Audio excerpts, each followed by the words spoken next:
I'm sure we may have some people coming in after the fact. It's a yucky day and lots of traffic, and trying to find where we are will be somewhat challenging for those coming out from town. But anyway, we'll get started, and we're very thankful to have you, Dr. Norm Forman, to come and speak to us today about advocating for our students with dyslexia in the school and how to navigate that IEP IPRC process that's really challenging. So I just want to tell you a little bit about Dr. Norm Forman. So he's been doing this work for a long time in the Toronto area, in Ontario in general, right? So he is the author of Exceptional Children, Ordinary Schools, Getting the Education You Want for Your Special Needs Child. I don't know if you've read it, but you should pick it up. It's in available. And I always bring some of those books. That's good. And he's a registered psychologist with a Doctor of Education degree who specialized in parent-child advocacy issues for over 20 years.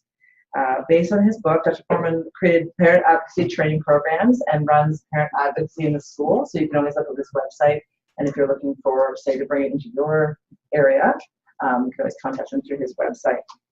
He's worked with the Tourette Syndrome Foundation of Canada and the Learning Disabilities Association of Ontario, and has created training programs that were available on their website. I hope they still are. Dr. Forman was also a member of the TDSB SEAC committee for many years, and is currently board member of the Down Syndrome Association. Yeah. You're still there? Yeah. And he does consultations with families and parents. So we welcome you today, and we're very thankful for what you bring to us and to bring the discussion that we can have afterwards. So enjoy. Okay. Hello. Actually, it was, you know, I think we all can agree timing is everything in life. You know, one day this email comes, like all emails come, and you know, and then I actually hadn't seen her for a long time, this, that, and the other thing, but I knew, of course, instantly who she was and all that when we talked. And she was setting this up and asked if I could come and if I could do this and so forth. And I think the excuse me, the timing was particularly good. And I'll get into all this and explain what I mean by that. Before we go further, though, I do want to get a little feedback from you guys in terms of, well, a couple of things. First of all, what school boards do you represent? Where are your kids in? TDSB. Board of Education? Yeah. TDS? TDSB? Yeah. TDSB? TDSB. Alton. Well, yours is separate. Yeah. Yeah. And So yours is, Alton. yeah, okay. Some of the people that have joined in on the webinar are Ottawa, Mississauga, Oakville. Oh, that's fantastic. So we have The webinar's up and running. Yeah, that's fantastic. So we have, I think, a bunch of several. At least 17. Yeah, well, that's amazing. Yeah. That's the route we got to go. Mm-hmm. I mean, not just we. I mean, in general, that's the way to go. I mean, there's no question about it. They couldn't come if they wanted to, and on and on and on, right? Mm-hmm.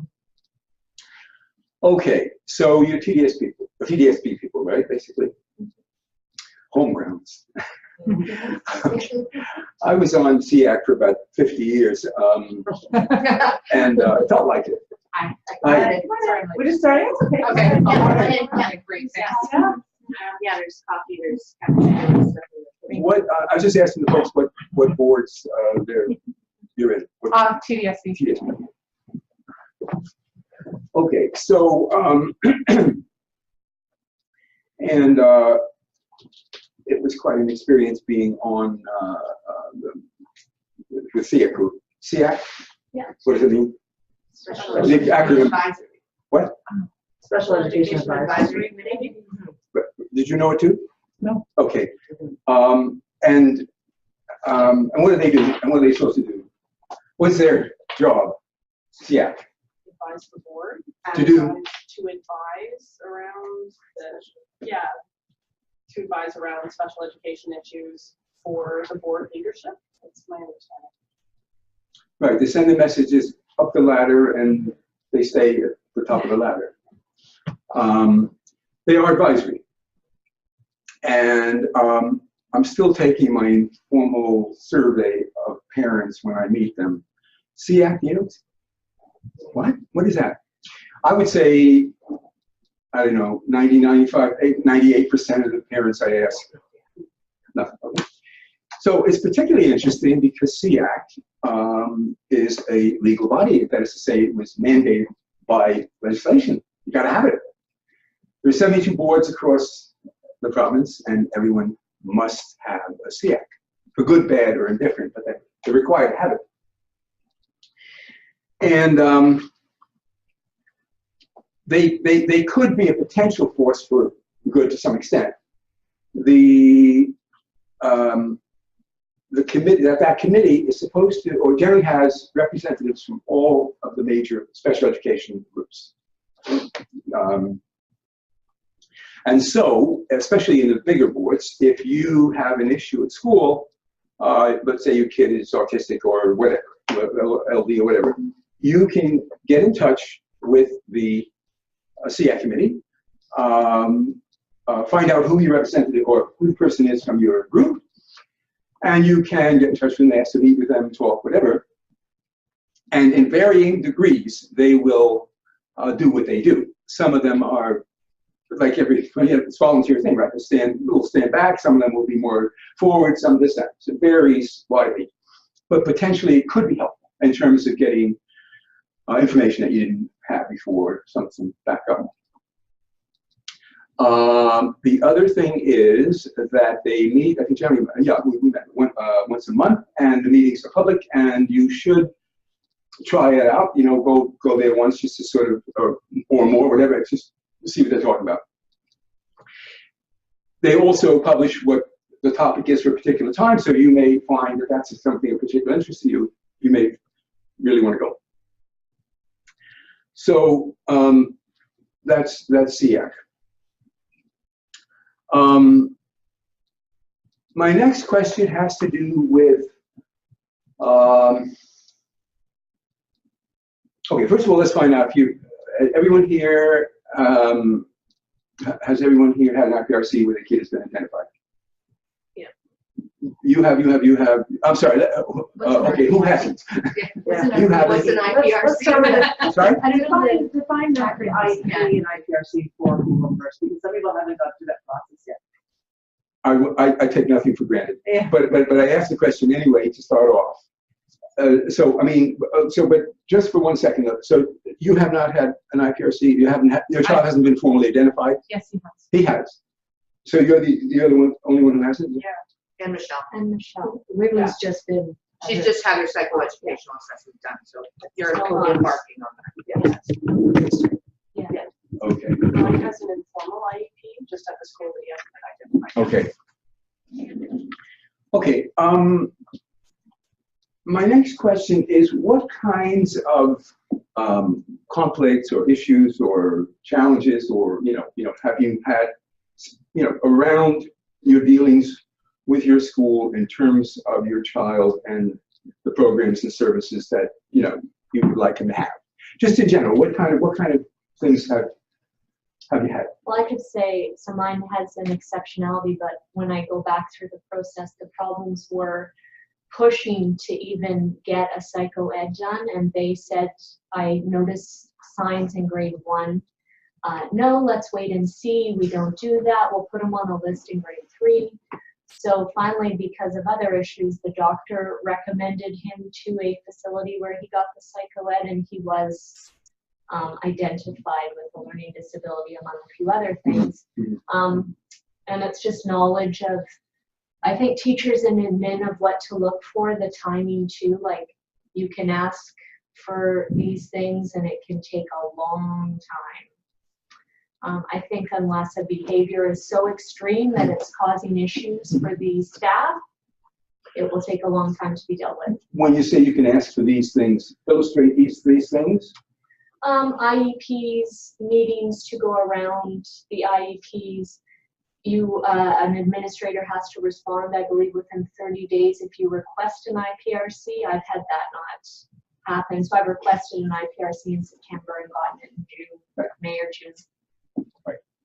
What other kinds of things have you folks faced in terms of trying to get things done for your kids? Yeah. I just found that when I went to my IPRC meeting, I didn't really understand what it was exactly, and that there were specific things I could be asking for my child. I didn't really They gave you the form, though. I mean, there's a little bulletin, not a bulletin, I'm sorry, it's like a little booklet that's supposed to give the very I didn't get rudiments of IPRC. No, I didn't get any booklet. You did. I didn't, it was like, we're going to have this meeting for your kid to talk about what's going on. I didn't understand that I could ask for specific things at the meeting that could help him. Right. Right. Okay, Until it was over. So, great. Sorry I'm late. No, not at all. We're glad to have you. We're just starting, and I'm trying to find out what boards you folks are from, boards of education. So I'm not on board. I'm a dyslexia specialist. Oh, I see. Okay, fine. So you're not here for your child per se, like. No. Okay, fine, great. I'm not a professional. Oh no, that's great. That's great. Okay, so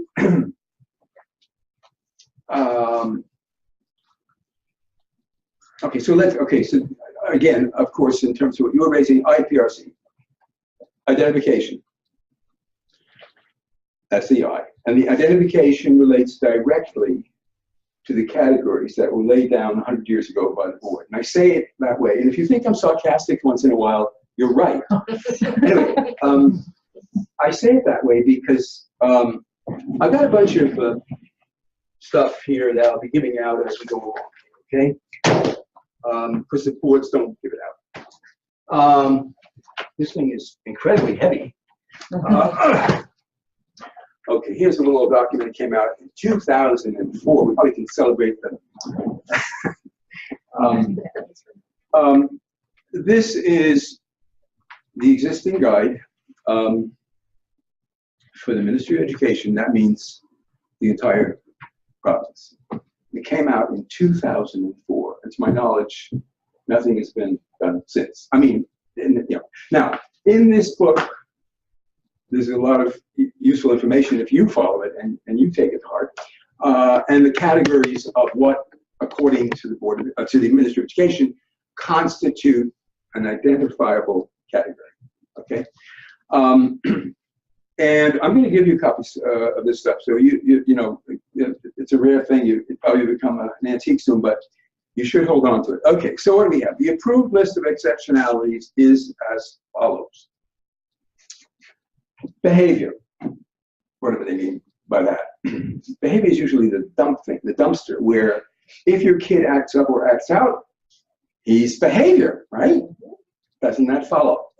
If he's not behavior before he goes in there, he will probably end up being behavior after he goes in there.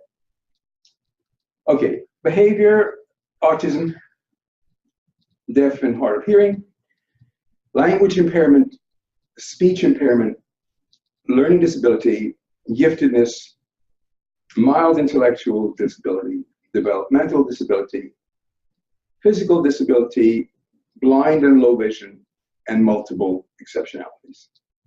Those are the categories that they are supposed to, kind of fit a square peg in a round hole or whatever it is to make it kind of fit. Norm, those are based on legislation, right? Is that? It's all legislation. Okay, because they've recently come out with a new special education guideline, draft guideline that has a very broad understanding of those categories.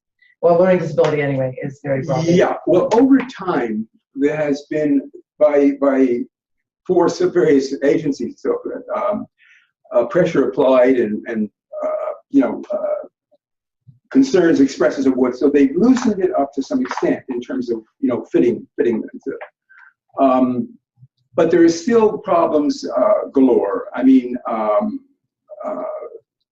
for example, acquired brain injury. A lot of people who have acquired brain injury. I don't know what percentage, but and there's no easy fit or obvious fit in a sense. I mean, and there are other kinds of examples. So yes, there has been some some loosening of some of these categories in an informal way. But the bottom line is they still stick fairly close to the general categories for sure. So that's the I identification. Okay. And in an orderly way and in the same world, you would then want to know about the placement. So P comes next. The placement opportunities, the placement categories also are set out. And you have a regular class with indirect support is the first one. Student is placed in a regular class for the entire day, and the teacher receives specialized consultative services, in theory. Second one, a regular class with resource assistance.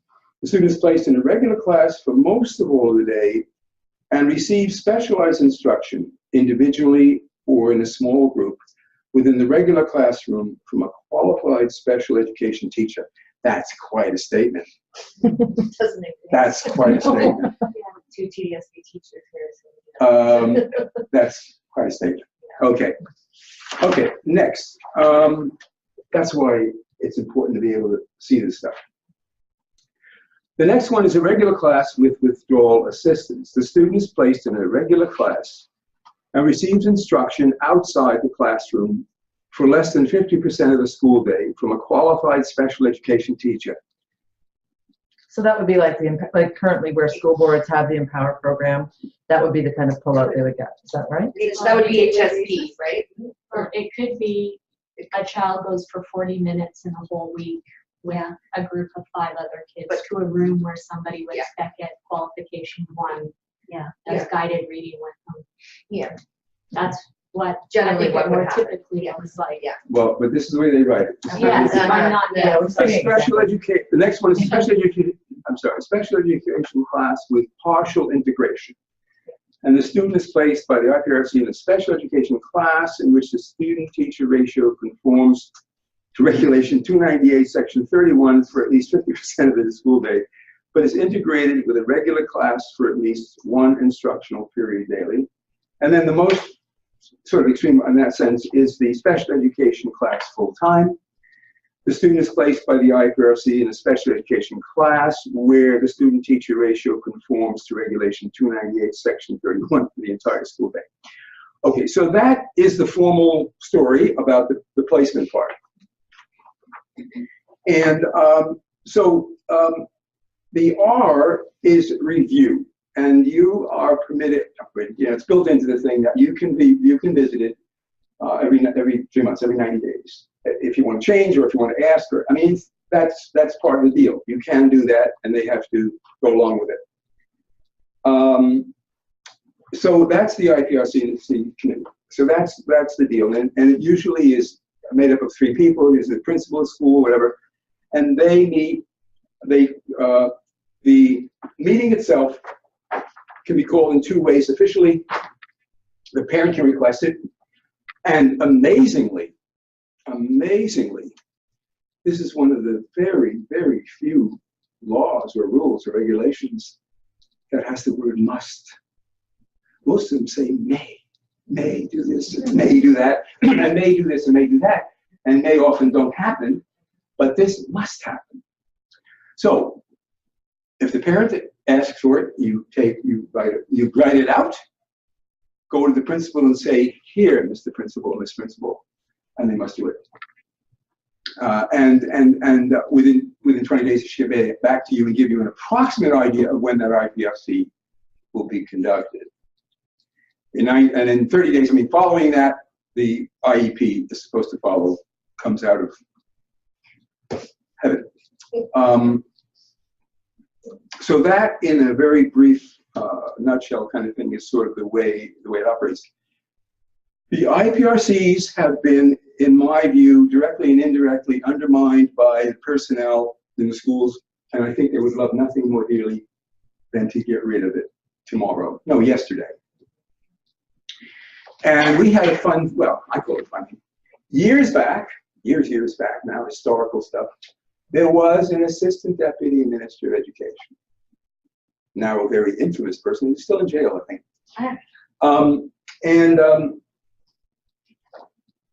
I guess his staff all around this province got to him and said, can we do something? I'm guessing. In fairness, I didn't hear it, see it. And so he came out with a pronouncement, a memo. And it said basically this: if the parent would like to have a regular class placement and request that, which is about 98% or 99% of the parents, unofficially, and the school says, we're okay, no problem, you don't need to do an IPRC. And so with just the writing of his pen there, he just almost destroyed one of the most important, one of the most useful processes in the entire school board. Ontario is the only board that has an IPRC. The other boards have all kinds of other things, and they cover stuff. They cover the similar stuff, but it isn't, called an IPRC. It doesn't have the same exact structure. Well, people doing our work and stuff like that, flipped. I mean, that was like you're giving them permission to not do IPRCs. I think, and I've said this many, many times, that every parent who has this much doubt or question should ask for an IPRC. For many reasons. It's an important exercise. It's a civil activity. You're learning, you're meeting staff. You're learning how it's supposed to work. There are 50 reasons why you should do it. Not the least of which is the outcome. Do we find the kid, officially exceptional and all that jazz? So in a minute, in a second, no hesitation, do it. No, ask for it. Frequently, or not infrequently, they come up with a reply that you don't need it, let's wait, we'll do it later. No, no, no, no, no, we'll do it now, not later. Okay. So those are some of the background kinds of situations or issues regarding the IPRC and the IEP. The IEP is probably the most horror part of the entire process. I mean, it's a nightmare. Now, Here, here, yes. sorry? Here. Okay,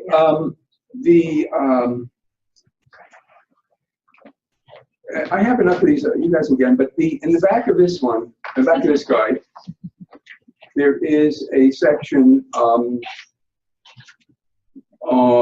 templates for suggested IEP forms. First of all, I think you guys should have a template, have an IEP form, and you should fill it out yourselves, okay? We share, often Decoding Dyslexia will share lots of different examples of what IEP forms look like, but there's some, usually if you go to your, every school board has to have a special education guide, and they usually have information connected to that. So that's important for people to take a look up in your own board where their information, special education guide, and what kind of forms they're using. Yeah, no question. And also, you can go to the internet and find, 5,000 different examples. Yeah. Not just in that, but in other places.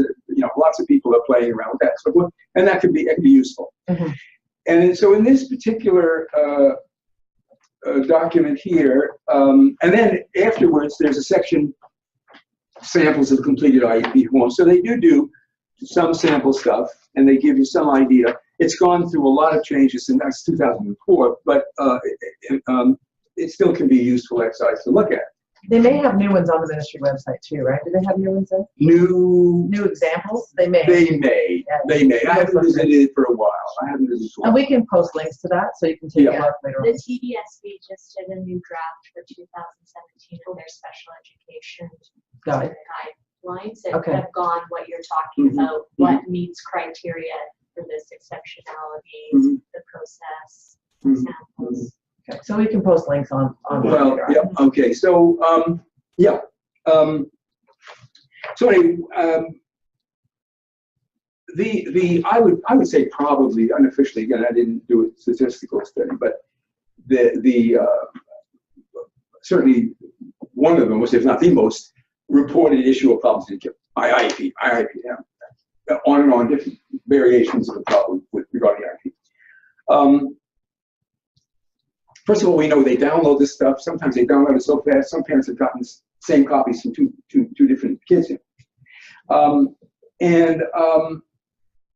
they make all kinds of commitments. It's amazing. Wow, we're going to do this, we're going to do that. Oh, we're going to do this. I think they gave up a little bit on the insanity. About 2 out of 3 times your child will, 30% out of 46% of your child, like really insane stuff, which they couldn't even do if they wanted to. I had to do that in the DE program. Yeah, I mean, that was in fashion a while back. Nuts. And this stuff is, okay, so one of the most critical, and I'll talk about it now then, we'll talk about it now, but This strengths and needs stuff.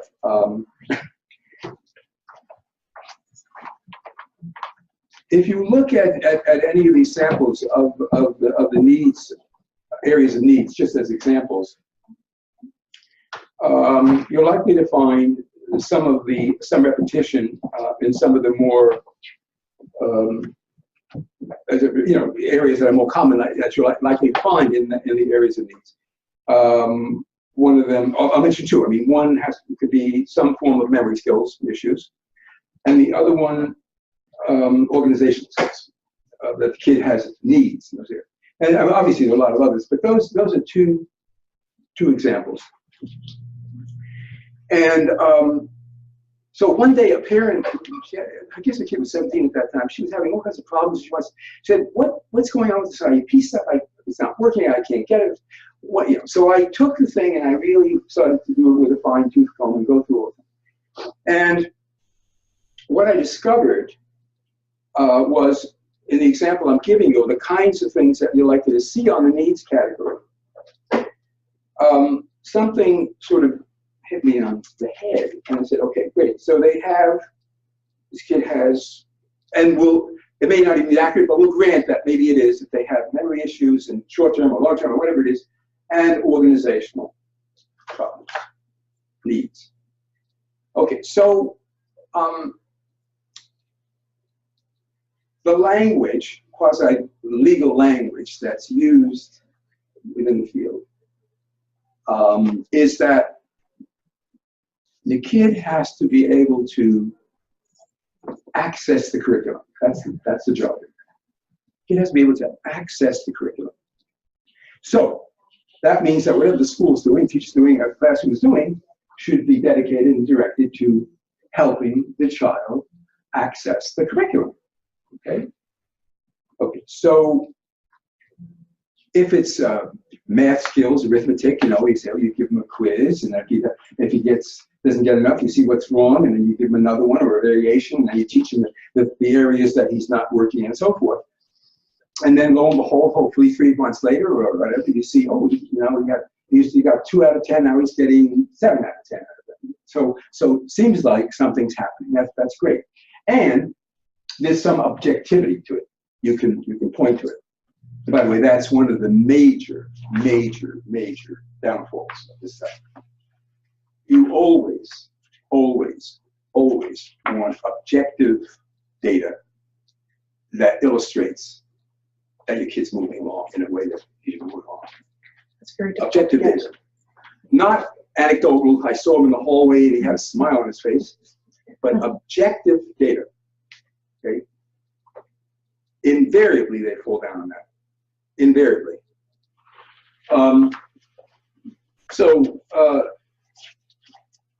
This is an area that is so critical. And when I say be able to access the curriculum, if we go back to the categories of needs that I just said that are frequently on these lists, organizational skills and memory issues, here's my question.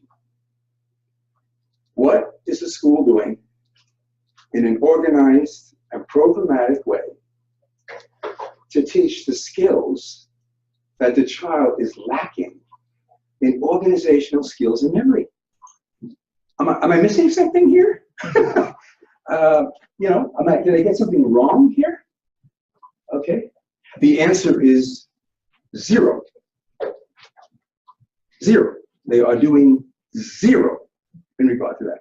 Okay, my next question is, how is the child going to make the jump from the skill deficits in those areas to be able to more effectively access the curriculum if the school's not teaching them how to do it? Did I get something wrong there? Is that why they often the choice is to modify the curriculum as opposed to teach skills and then accommodate? I mean, what we hear a lot of is that students are on a modified curriculum as dyslexic students because they don't have the reading skills, even though they're teaching. So the curriculum is then dumbed down for those students instead of recognizing that they're very smart students who need to learn differently, but need to learn to read differently. And because there is not the staff complement there to be able to teach in the way that they need to learn, Instead, they modify their curriculum and then strain them in high school. That's what we see a lot of, or hear a lot of. Yeah, what you have to do is modify the teaching, That's right. Exactly. not that nonsense, okay? Yeah. And using that is also a dumbed down thing, no question about it. It's a thing about, well, we'll do this. It's kind of an easy way to get out of it, okay? Let's just lower the standard for the kid, okay? Kid could be brilliant, doesn't matter. Yeah. So this is an enduring, undealt with issue that goes on forever, never, never. No one deals about it. No one talks about it. It's just supposed to happen. I'm not sure how the kids do it at all. To be honest with you, why should they? How should they? I mean, you know, and that's just two categories of needs I'm referring to on that list. The same question applies to the other categories as well. Now, in theory, you know, if you turn to pages, learning expectations, teaching strategies, and assessment methods. The school boards are amazing at drawing up lists and writing manuals. Nobody excels them in that, seriously. Do they do it? No. Does it have a whole lot of meaning? Often not. But they do it well. They do this stuff. I mean, in the sense of drawing up these lists.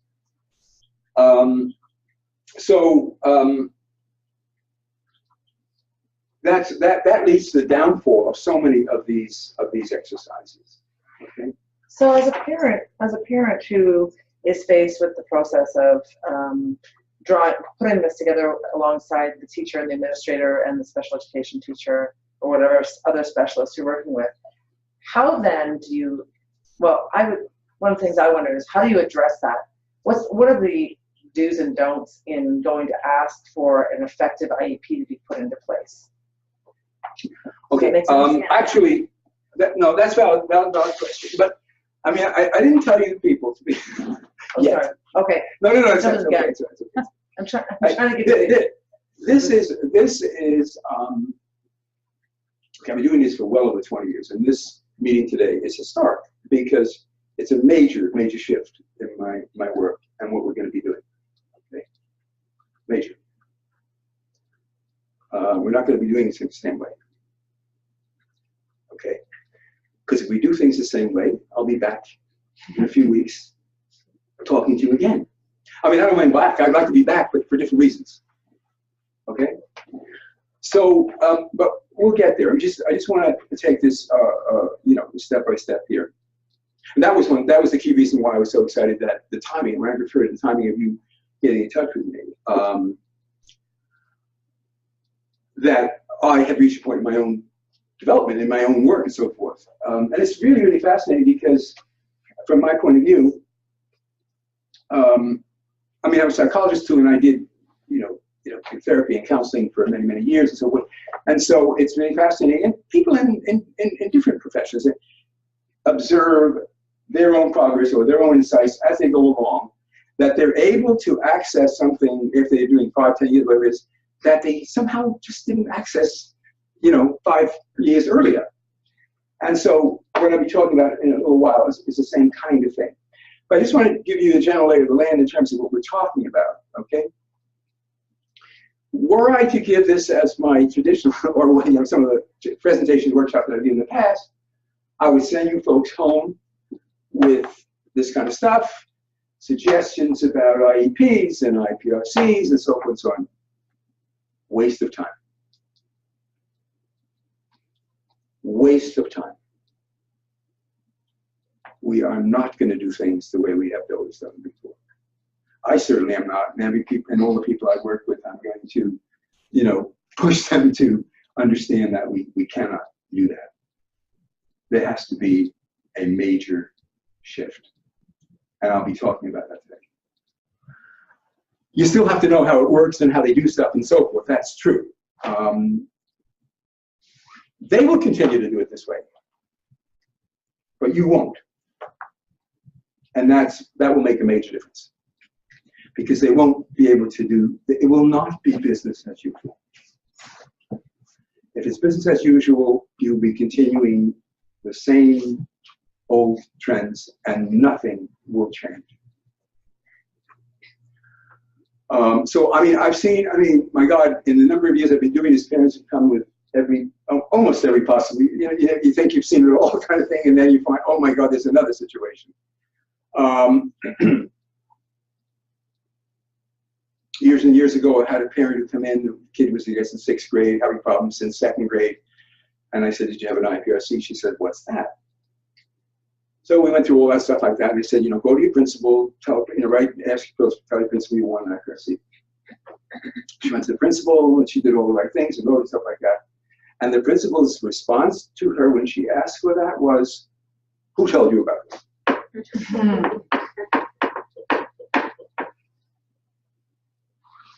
You think you've heard it all. Are you insane? What do you mean, who told me about this? Guess what, principal? You should have told me about it. You should have asked for the IPRC. You were remiss, Mr. Principal. So there we go. Now, this leads into one of my favorite, but really least favorite. Sorry. I was just going to ask, do you think that would be the response from administrators today? They probably wouldn't necessarily say that, but they indirectly might do the same thing like they did with you. Say, oh, you don't need it. Let's say wait, but we got to see let the kid develop. Blah, blah, blah, blah, all this nonsense. That's my guess. Not everybody, and in fairness, I mean, obviously there are exceptions to all the things we're talking about. I mean, there's some people who care. By the way, that's the key word, care. Like I care what happens, but really care, not pretend care. So there are some people out there, we all have met them and so forth, and I don't want to, say that there aren't, there are. But as I've said a million times now, the parents who come to see me are not experiencing that. So I'm not spending time saying how great they are. They may be, in many instances, good, but they're not the ones who come to see me. So I don't think they would necessarily say that exact thing, but they might say what amounted to that, maybe. But I mean, my God, where do you begin? It's disrespectful, it's evasive, it's beside the point. It's like, what are you talking about?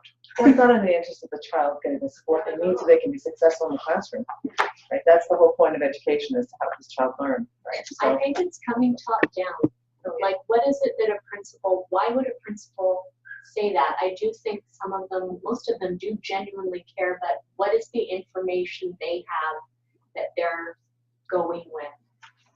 What do you mean the information they have regarding the IPRC? Sure. Do they, I've seen when I've been in meetings, it's, will they get the criteria for the exceptionality? Does it make a difference? I think some administration don't understand the larger ramifications of how this would support a student. I think there's some gaps coming down that administration have around special education and meeting the needs. I do think, a question I would have is, what does this mean in terms of lawsuits, meeting students' needs, and money? And I find that might be a large driving force. Lawsuits? Did you share? Okay. Human rights. Okay, if they're doing this, then they're remiss. And they're getting paid very nicely, and they need the responsibility, and it falls on their shoulders. And there has to be a buck stop here and all that stuff. One of the most pervasive issues, problems, downers in the whole work, in the whole field, the whole area we have. And we'll address this a little bit further too later, but is one key word, and that word is enforcement. Rules are being violated every day in the week. Regulations are being violated every day in the week. Big deal. Do me something. What are you going to do about it? I mean, I'm not saying what are you going to do about it, but what are you going to do about it?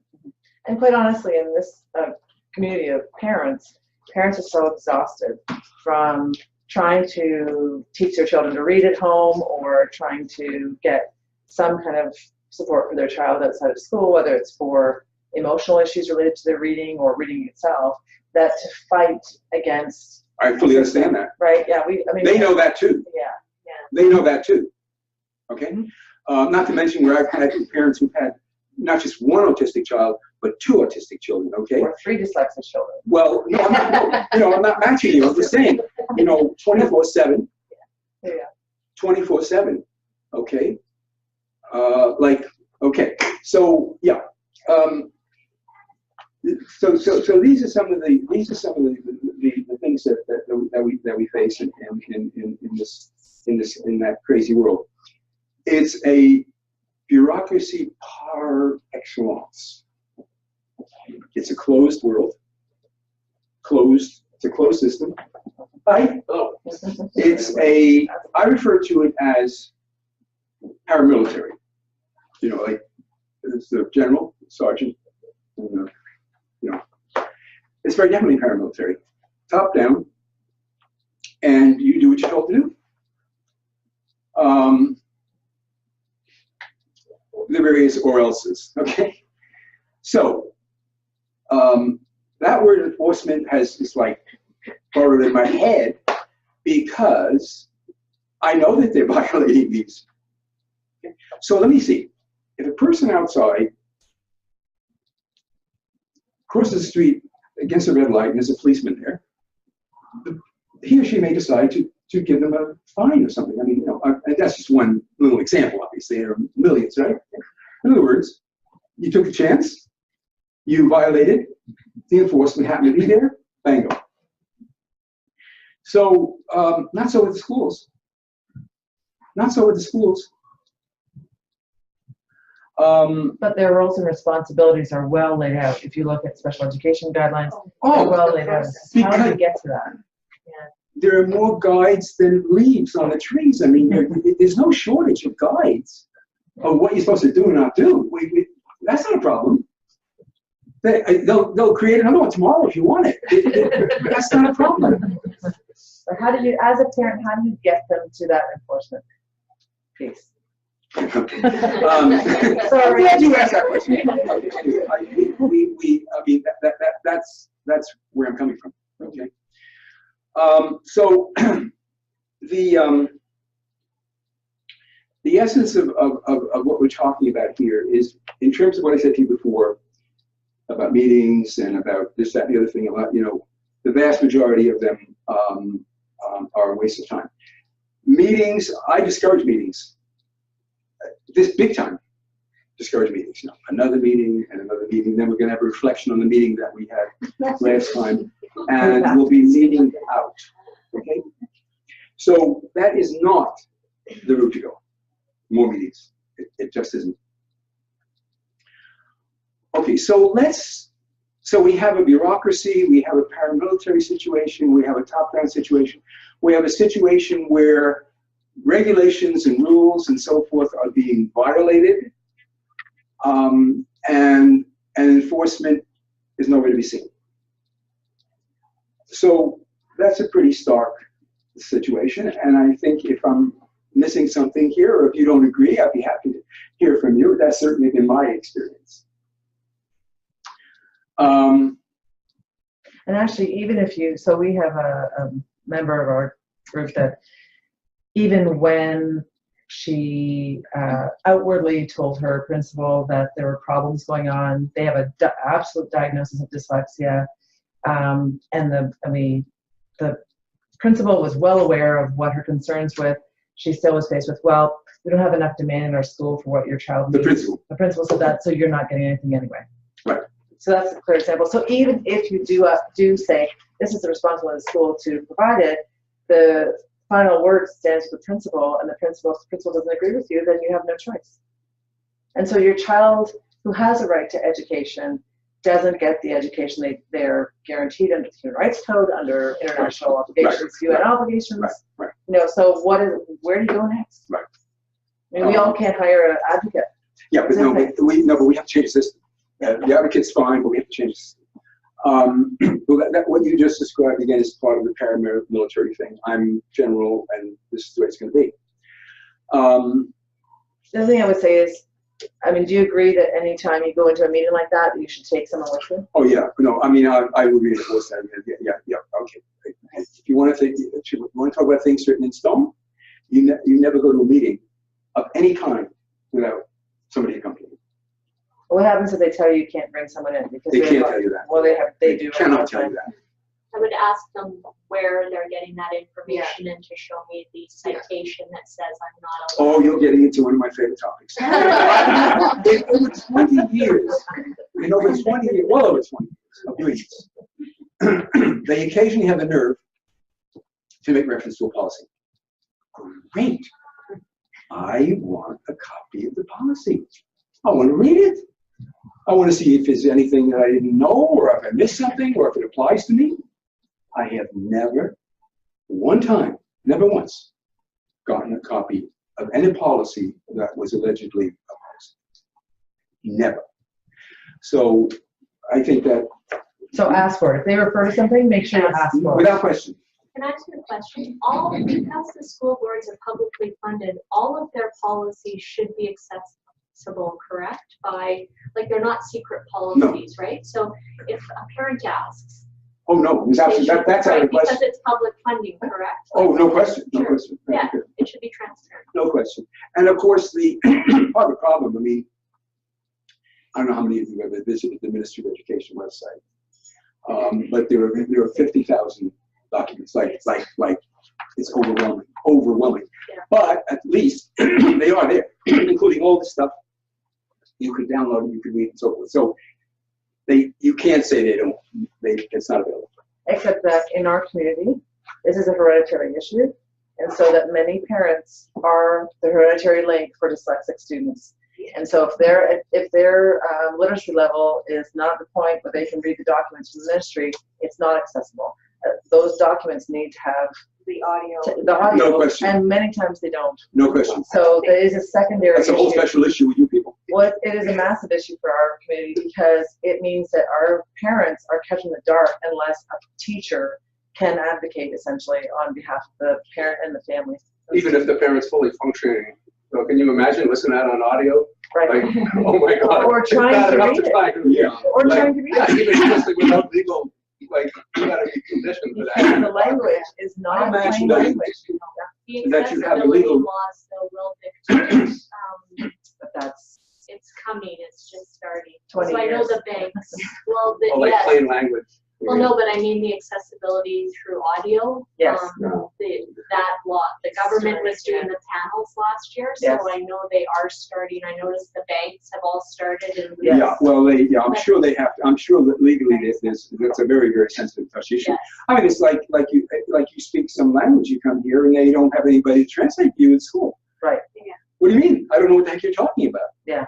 So, no, that's a very, very sensitive issue. There's no question about that. And by the way, I was going to say, I just reminded myself about the websites and the ministry and so forth. One of the amusing, in quotes, times that I had was, and if you have nothing better to do, I mean, you could go to the different boards throughout the province, and just for fun, try to find a reference to their SEAC. It's nuts. Even in some of the bigger boards, because if you want to contact a SEAC member, which should be your privilege, you want their email or their telephone or something. How do I contact this person? It's frequently very difficult, if not inaccessible. So, this is the general picture of what we're looking at. You've had actually. A couple of you came afterwards I was asking before you came in terms of a difficult situation that you faced with your own particular school in reference to your child through getting services or programs. Do you have any example of? I do. A very recent one. A parent from the Kilo District School Board. She's new to Canada, and her son was diagnosed overseas with highly functioning autism. And she came in and she was very hopeful, coming to Canada, services will be readily given to her son and all that in the public school system. And so she was shocked because they did tell her that there is this process of the IPRC and everything. But then they sent her a letter saying that they met and that they found no exceptionality. They met without a parent. Yeah. And she didn't understand why this happened, and her son is obviously exceptional. And she, so I advised her to contact the school and talk to the principal to kind of clear it up, see why she wasn't involved with this or what happened. So when she called him, what he had to say was very funny. He said, "Oh no, well, this was the informal meeting, and they found him, found no exceptionality. But for sure, when they do meet formally, they will find an exceptionality." We'll look for it. We'll find And this is why I'm here today, because I just don't understand what is this? What informal meeting and then formal TDSB we call in our board, but I don't know.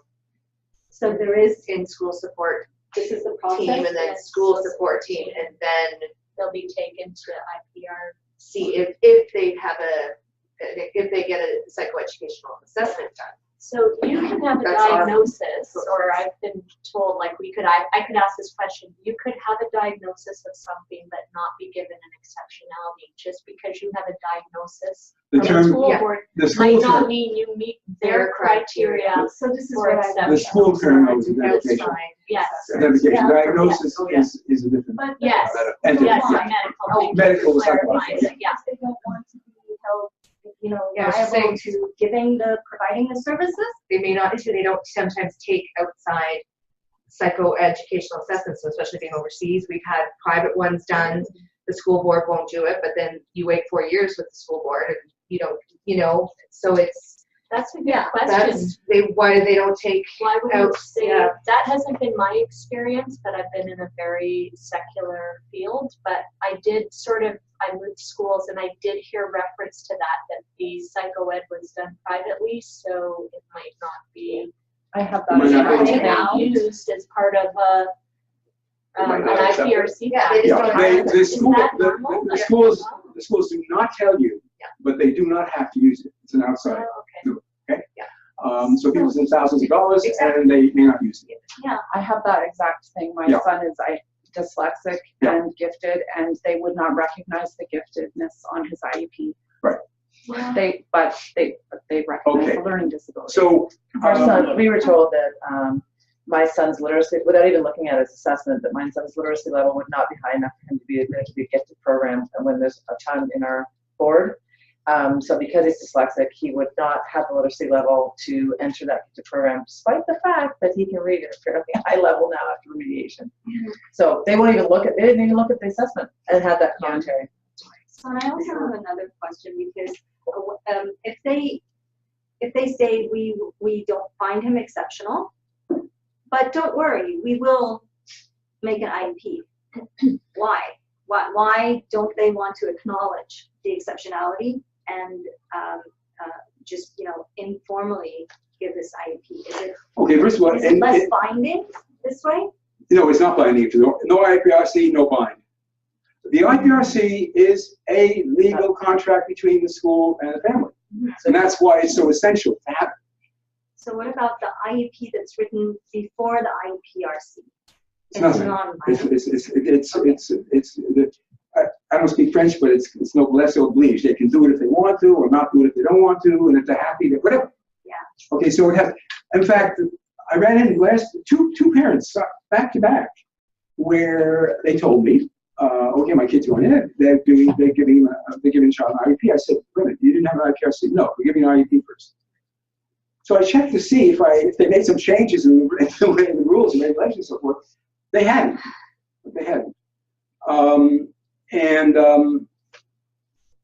So in one instance, I went into the meeting with the parent at the IPRC, and everybody sitting around. So I said, "What's this business of doing the IEP first?" And the IEP, well, what we did was we really wanted the kid to have some help in between, and this and that. Okay, but you've got to make that super clear to the parent. It's not nearly the same thing as an IEP and following an IPRC. And the whole point of the IEP, one of the whole points of the IPRC is you have a flood of information. People, expert reports and the parents and this one and that one, they're all feeding into the information. leading to hopefully a reasonably meaningful IEP. So that procedure, when done that way, could make sense. That's the point I'm making. But, okay. But parents really should say, I want send in that letter, ask for the IPRC, and then give it directly to the principal. And then by email. expect by email. And I mean, you have can a do copy. it. You can do that way. I like the personal, direct handing it to Do the both. person. I would do both. Yeah. What? I would do both because Yeah, do both, do otherwise both. if you don't have proof. they Do can both. say, Do Yeah. both. Yeah. Do both. Yeah. Wait a minute. You do have proof. Why? Why do you have proof? If I hand somebody to something, Yeah, but what did I just say 2 or 3 minutes ago? You're going into somebody, aren't you? Right. Oh, yeah, I forgot about that. Oh, yeah, Mrs. Jones met with me. She said we gave it to you. Excuse me, it's called proof. I'm not a lawyer, but it's called proof. Okay? Don't go to a meeting of any kind by yourself. Okay, so, okay, now we got to huddle together because we're planning a revolution. Okay? They think I'm kidding. Okay. Yes, you just get these things out here. I mean, there's nothing insane in here, but it's pretty wild. Anyway. Yes. See, but it's got a bunch over Yeah, there. there's So tea, coffee. I think there's enough. If anybody wants. Enough? Yeah. Warm or. Like in my last coffee. Is there an extra one there? Oh, good. Okay. So,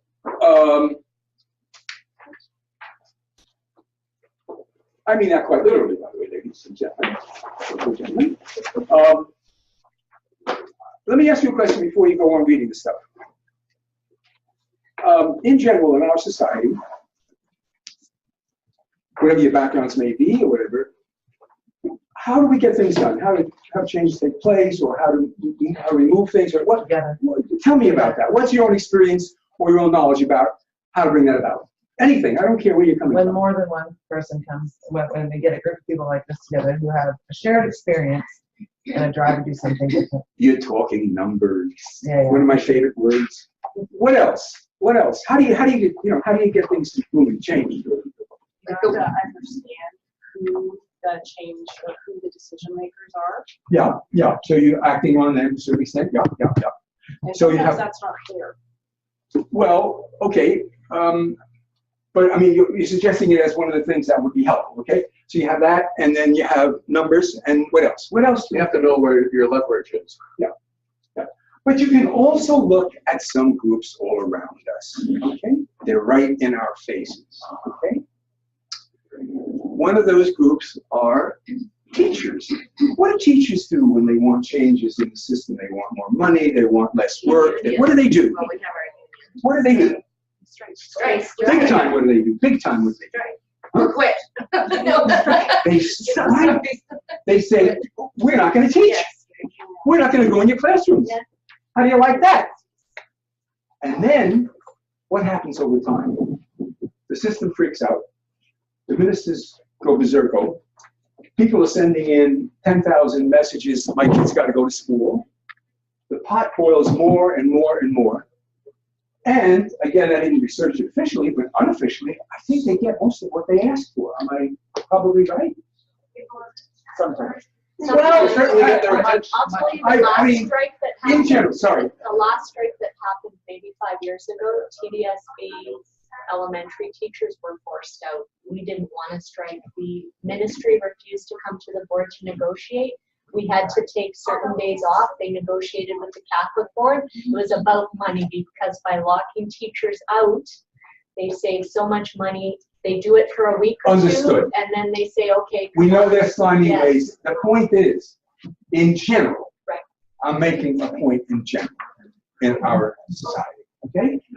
And I think it's safe to say that these principles hold, okay? I'm not saying they're perfect. I'm not saying that everybody always gets what they want. That's not the point. The point is, how do we approach these situations? How do we structure them in our case? Okay? So we know things like organization, numbers, and having clout by virtue of that. In other words, and or. So when you ask, do me something, the answer is going to be, okay, your kids are going to be out on the streets. You want us to do you something. Not in a mean way, or not in a hostile way, but just say, look, we believe those rights are ours, and we're going to fight for them. We're going to fight for them, okay? Now, my question is, what are the parents doing about this these days? Who have special needs in their kids? What are they doing? Well, What are they doing? what we're doing, trying to speak from Decoding Dyslexia Please. perspective, we're just trying to get information to parents now, because for so long, parents have been told that kids have LD instead of dyslexia, and LD means almost nothing. I don't know about you as parents, but Understood. LD doesn't tell me anything about what my child needs Understood. as an intervention. So what we're doing as a group of parents is, and that's literally who we are, parents who become tutors and teachers Right. because they needed to do that for the children, Right. is to get information about dyslexia in the hands of parents so they know how to get help to their children quickly. Right. I was going to say, I totally agree. I was just in a meeting with a school board psychologist, and I brought that up around LD privately when there was no parent there, and they said to me, but dyslexia is not in the DSM. It is there. I know, Yeah. so I Yeah. said, I've read the stuff. The problem is, I'm a teacher. Yeah. I have no clout. Yeah. I'm going against somebody who is Right. a psychologist. They know all and end all. So all I can do is mention that.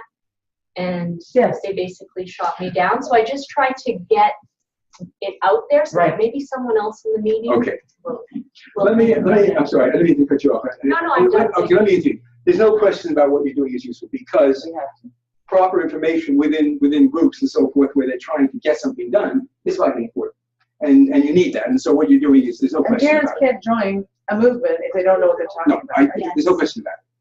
But the issue I'm getting at is that point that you're making now has been done on and off for over the years by different groups, same thing, and we're still facing the same horror shows as far as I'm concerned. So unfortunately, that's good, but it doesn't go nearly far We enough. know that. It doesn't go nearly far We enough. see it as the beginning stage to Yeah, something where agreed. people can have a general Agreed. understanding of dyslexia. Agreed. Okay. So, so let's take a look at this thing. I was just kind of writing stuff for the associating and so forth in terms of my background, my this and that. And this is all in the direction of the name I give this little thing, Parents Advocacy Community Organization Kit. Organization Kit. We are going to start getting organized. If you really want change, and I will work directly with you guys, I want to set up a feedback situation. I want the schools to understand there's change coming. I want them to understand that this is no longer just asking, but telling. We're shifting our modes, okay? We've been asking for 100 years, and we all know very, very well the results of that. We are now going to tell them, not in a nasty, mean way, or ultimatum, or that we're going to beat you up, but that's what it's going to be. That's what it's going to be. So I have unofficially set up two little things quite a while ago. One was PAT, Parents Advocacy Association of Toronto, which I want us all to form and be part of. And the other one, actually the other one I didn't write it down in here. The acronym is SEPNET, S-E-P-N-E-T, Special Education Parent Network. The keynote for parents is to network every day, 24/7 to network, so that you are there to help another parent in a minute. It's all volunteer. Nobody's pushing anybody. Nobody's forcing anybody. If you can't do it, then she can do it maybe, or you can do it maybe. But there need to be people there to do it regularly and ongoingly. And the schools have to know, wait, what the hell's going on here? You belong to an association? What? You're going to start asking for things? Or in effect telling? Okay. Yes, that's the answer. And I would like to think and hope that you folks are at a point where you are willing to do this, because we are in a position to make change. And that's a very exciting place to be. Nobody has to go against the wall. Nobody has to do anything they don't feel comfortable doing. This is not I mean, you know where I'm coming from. Okay? This is not some big, heavy-duty formal deal. But it has to have structure. It has to have ongoingness. It has to have commitment. If you do it Monday and Tuesday and say, I'm out of here Wednesday, forget it. I mean, I don't have to tell you that. You know that. Okay? So this is where I'm going these days. This is where it's going to happen. And all groups that I address, all works that I give, anybody, in the field, this is the wave of the future kind of thing. It has to happen this way, or it will not happen at all. Okay? Now, one of the things that I've been talking about unofficially for forever is my famous Orientation 101 on the next page. The schools voluntarily, without asking parents, should be offering every school year, beginning of the school year, Orientation 101, which is organized for all parents who have children with any special needs whatsoever, or who suspect that they have any special needs whatsoever. The meeting is held, could be once a month, okay, just to start, on the premises of the school, with donated space by the school, with presentations by outside people who have nothing to do with the board, totally at arm's length, in no way under the aegis of the board. And they will come in and they will talk to parents about topics of interest pertaining to their situation. But there'll also be a bit of a curriculum, if you will, for want of another word, okay? I've been very impressed with what the schools don't tell the parents. Mm-hmm. And to tell you the truth, I once saw an ad, this was crazy, I saw an ad in some magazine on an airplane, something like that, and it really caught my attention. And basically, it's a variation of what I saw. I believe that not telling the parents something the parents should know is a form of lying. You may think that's weird, but I really believe that. I'm not, saying they're horrible people. I'm not saying they're awful. I'm just saying, why aren't you telling the parents these things? The parents need to have this information, and they don't have it. Okay? So, Orientation 101. In this Orientation 101 situation, I just wrote down a partial list of the things that, it doesn't have to include everything in the world, but it should include a lot of the basic things. Certainly the IPRCs and the IEPs in some degree of detail, but more about the things that they don't talk about or that they don't list. Again, not because I'm saying that they're terrible, but I'm just saying that those things need to be known, okay? I'll give you a simple example I mentioned in here, okay? The board has this tendency to say, there's a meeting on October 22nd at 8:43 in the morning, and that's it. You gotta be there. You may be a surgeon conducting surgery at that time in the hospital. Too bad. Parents don't feel comfortable or don't think they can. Say, just a second.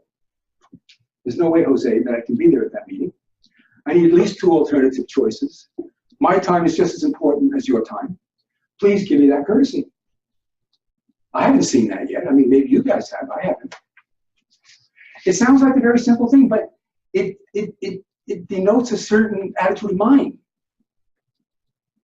You will, and I'm not saying that they're wicked people, but that's the way they do things in my experience. And I'll emphasize my experience. You may have a different one. That's the one I have. So I tell parents, just a minute. First of all, if I'm attending, I don't want to attend at 9 o'clock because the traffic in the city is not that great. So I have to get around. So I'd like it in the late morning or early afternoon. And here are a couple dates I can make. There are lots of parents who don't feel, especially when you're a parent of a special, we're those parents. Oh, yeah. Right? You're already asking for something. You're already, you get treated very, it's very clear that there's little time for you because you're that annoying parent with the child that's annoying in the classroom. So it's really hard for parents to stand up and do that. So how do we okay, first of all, part of the process that we're talking about is, we'll say unintentionally, keeping parents off balance. So how do we get over that? For parents sitting here right now, So we're going to talk about that. Okay, so in terms of things I'm starting to address here. What we need to do is first use the acronym, the association. I want the schools to understand that parents are uniting. I want the schools to understand that even before they unite, like every single parent here is going to go on Monday and deal with their school, even before parents can get united. Because I know, as through Decoding Dyslexia, it takes a long time to get that kind of group of people together. Wait. Let me. Okay, no, it's valid. Just let me talk specifics. Okay. What I want this group, hopefully you guys will do this. I really, really hope that you will. And as I said, I will support you 100%. Okay, whatever that requires. Not only on your own behalf, but I want you to speak to your friends. This has got to spread and spread and spread. And you know what? I'm not one of these people who's great at social media, but I know you guys must be really super at it. Or if not, your kids are. So, bottom line, social media could not be a better friend in this. I want this to spread. What you're doing concretely, okay? So, you're going to your school, and you're asking for a meeting with the principal. And you're going with somebody. Give me one of the other people here, or you're going with somebody. From now on, that's the law. Okay? And you come to the meeting. They may say, why do you want the meeting? Let's say, oh, well, I just want to discuss some things. I've learned something on the weekend. I'd rather not go into right now. It's easier to talk, And the very first thing that you are asking, or that you're sharing, we have joined a group, Parent Advocacy Association, to try to get some things, sorted out, smoother, whatever it is, however you care to say it, okay? And at our meeting, Dr. Forman, I don't care how you do this, it's whatever you come up with. We're making this general movement in this direction, or general choice in this direction. And we are asking for a designated meeting place in your school for parents who have kids with special needs to meet once a month. Concrete as possible. No ifs, ands, and buts. Not asking for the moon, not asking for anything he can't give you or she can't give you in a second. Okay? And I also would like to tell you that we're planning to use the bulletin boards, the local newspaper, the school paper, to inform other parents of special needs kids to join us. I want them to get the message. I think that's a fantastic idea, Norm. I really. Are you kidding? This should have happened 100 years ago. I'm serious. I'm not. When I was thinking, I'm sorry to interrupt you, but when I was thinking about this concrete stuff like that, I'm saying to myself, are you missing something? What the hell have you been doing? No. You've been meeting with parents for over 20 years, and you didn't tell them to specifically do this. Go ahead. The biggest challenge, and you have to understand it from our perspective as dyslexic parents or dyslexic ourselves, is that there is so much shame. Let me finish. No, go ahead. I'm sorry. Go ahead. Okay. In dyslexia in Canada, because even the Learning Disabilities Association will not talk about it so directly, that many parents will not come out to even small gatherings in a coffee shop outside of a school board.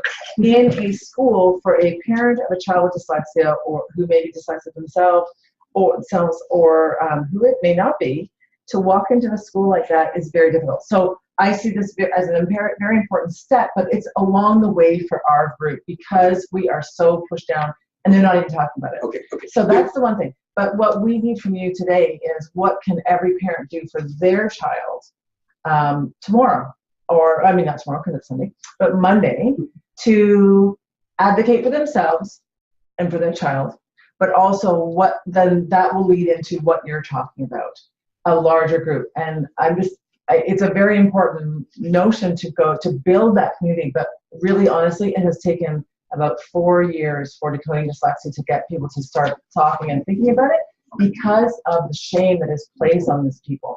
Parents won't come out. Adults with dyslexia won't talk about it in their schools or in their workplaces openly for fear of reprisal. That's reprisals. Mm-hmm. Absolutely. In fact, for example. So if you tell, my partner works at a financial institution, And if he came out with that, there would be issues at work for that. There's all kinds of things. So not talking specifically schools. But even in the school, because parents are so, because they won't even diagnose dyslexia. This is a group that is a little further. So say if you're working with the Down Syndrome Association, it's very obvious that you're dealing with Down syndrome kids because you can see it on the outside. For kids with dyslexia, on the you don't see it, and often it's pushed to the side or to the corner, and these children are and parents and families feel shame as a result of how the schools are treating us. And so to be able to do that is a very difficult process, to be able to walk in with confidence. I could totally do that. I mean, I'm 15 years into my process with my children. There are many parents it's their first child in first grade who can't do that yet.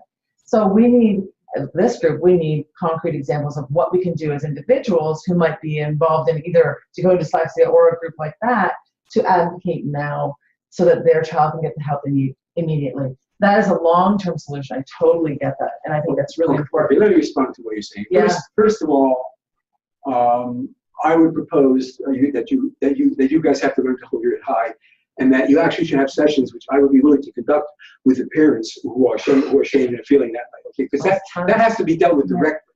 Okay, ongoingly. That's one thing. The other thing is, I should make clear, and I really have not today. I work with kids across the board. I mean, we're talking kids with special needs. Okay, your group is extremely important, and and that's the face of it here. It's one group. Okay, and okay. So what I'm talking about is across the board. Any child with even a hint of an exceptionality across the board of the exceptionalities. So the meetings we're talking about, okay, at these schools, and what I'm proposing that you guys do, and I'm hoping that we can work together on this, is I'm asking for a space in the school to have a meeting where parents who have children with special needs can share and learn things that are important to them. Use the language you want, that's the message, okay? But I want them to be involved in the school in the sense of starting to give the space and starting to recognize that they are not doing what we're doing, okay? They are not doing one-on-one orientation for their own reasons. We are, okay? And I'll come and conduct those or give material. This needs to happen. It needs to happen now.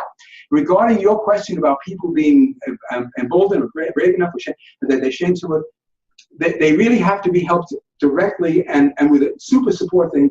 And that's why we're trying to hold this sort of event. Yeah, right. But and some of the ones you're citing may be a little bit more reluctant to go and ask this, but hopefully they might be willing to go with one of the parents who is willing to do it, who can do it, and so forth, to the principal. In other words, I want the principal to okay these meetings.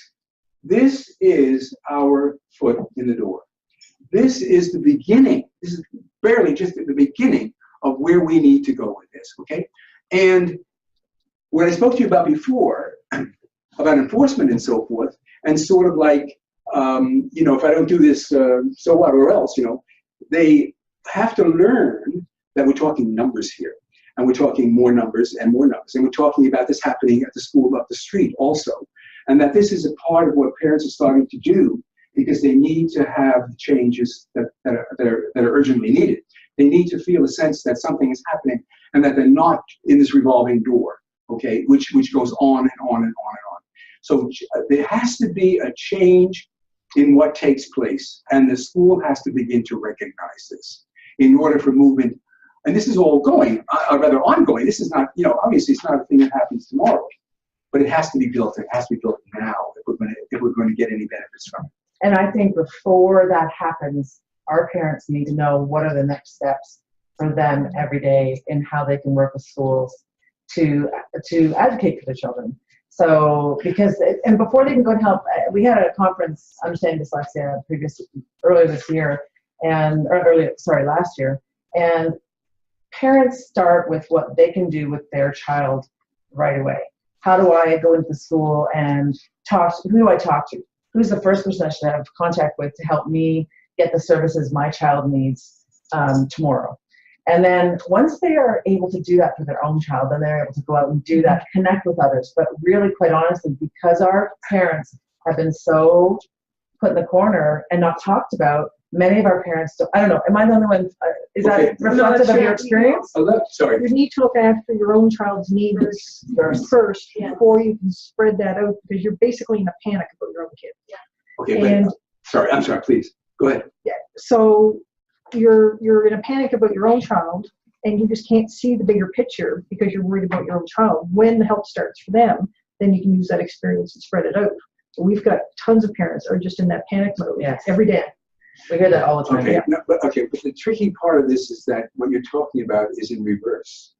You need to do this, and they need to see that there's a toehold, that there is an entry into the door of parents who are uniting to advocate for the kids. They need to see that first. The parents that you're referring to have to be, again, through what I refer to as special education, or call it what you like, but a networking process. Yeah.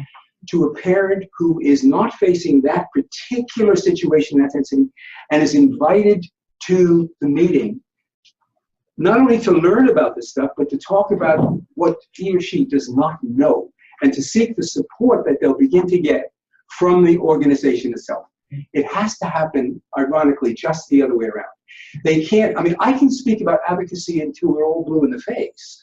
And, advocate for this, advocate, it's not going to have, that's the whole point. It's really very interesting how the dynamics of this, Annette, believe me, they will not feel emboldened or strengthened or better about doing that until they have a sense of community, a sense of support, and a sense that the parents are beginning to create some toehold within the organization, the school, okay? And that act itself is a form of recognition. That's why I want it to be a dedicated place, agreed by the teacher, by the principal, and the opportunity to let other parents know. One of the things that has been particularly frustrating for me, I have asked parents over the years, oh, so let's say your child is identified as autistic or whatever, or Downs in the classroom. Let me tell you, Mrs. Jones, are there any other kids in that classroom that are identified? Oh, gee, I don't know. I'm not sure. I don't know. You don't know? No, I don't.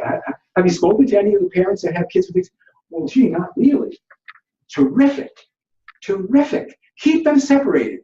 Don't let them get together and share their problems and issues and learn and become stronger for it. And that has been almost universal in my experience. That's why we are in the situation we're in. Okay, Yeah. So social media has helped out a lot. Yes. I've been through, sorry, I'm going to interject here. Yeah, for sure. This is my second time parenting, and I see a dramatic difference. I had my younger son, who's now 24, in kindergarten. Everyone started getting worried about him. I didn't know even what special education was, honestly. This was in the late 90s. And I just, it was all a complete opaque mystery. And now, as I'm going through this with our boys now, they're both identified. And part of it, Lark is in the business. But beyond that, though, in the neighborhood, I just see it. People are talking to it, and I think a lot of it is the Facebook connection. I see too. We're going back and forth here. I mean, they're completely connected. It seems to me that you have to. What can you do right now? How do you deal with the system right now? The system is flawed. It needs to change. We need to advocate. Absolutely. We also need to deal with the system as it exists right now. What are the tools available? Right. And those cross-pollinate. Obviously, information is the key tool. And I can't believe how much I've learned about this. And I don't think the system itself has changed much since the 90s. Yeah, no question about it. But our society has. And our ability to start advocating for our children and seeing it, and the stigma also has dropped. I can remember, not to mention when I was a kid, special needs, they were off in the corner. Yes. Oh, out of the city. Or in another institution. Yeah, no question. And now, I feel like dyslexia is kind of where autism was. Lark and I talk about this. Yeah, no. And it's like, Yeah. and I'm fascinated by dyslexia because everyone knows the word. Yeah. And now that I understand it, you realize that so often people oversimplify and say, oh, you mix the letters. Absolutely. And when you understand how fundamental this is and how common, though, the stigma's gone. Absolutely. Yeah. It's like, this 1 is in it. 5 to 1 in 10. You know, anyway, sorry. Yeah. No, don't be sorry. What you said is very useful. The social media thing is, I spoke to you about that before. I mean, the stuff we're talking about now, in terms of connecting with other parents, one of the things that has been super frustrating to me is what I just said a moment ago. Parents who have these same concerns in different forms are separated from one another. They are not interfaced with it. I want parents to be sharing voluntarily, those who want to do it, those who don't want to, their emails, just, you know, to be called upon. I would like parents to say, you know what, I'm going to an IPRC meeting. Are you free tomorrow at noon? Could you join me? Some can, some can't. Some want to, some won't. That's fine. It's voluntary. But the ability to access that, the school needs to know that you belong to an association which is growing and which is getting unified and which is getting organized and which you can call upon for support, okay? They need to know this. That will begin to shift the balance. There's no question about that. And if you don't do this, you will not get a shift and you will be doing the same thing, in my view. That's why I feel so strongly about it. And we have a really incredible opportunity. And, you know, within the degree that you're comfortable. I mean, those who feel that's what you're talking about, hey, nobody's pushing anybody, but you can share. And once you know that there are other parents involved, and you say, oh, I didn't know there were that many parents who have kids with, you probably didn't, because I don't think, in my experience, they don't. No. And that also gets into my frustration where, for example, if I want to run a workshop for parents who have kids with special needs, private information, you can't, you know, private information, we can't, you know, well, I don't want any information from them. I just want to let them know. I'll post it somewhere, I don't know them. I don't know their name. I don't know anything about them. But if they want to attend, they have to know about it. Otherwise, they can't choose to attend. I mean, this is like, are you joking me? So frequently it ends up, nobody knows, nobody connects, doesn't happen. More often than not, that's the route that it takes. So, you know, we have got to change that pattern.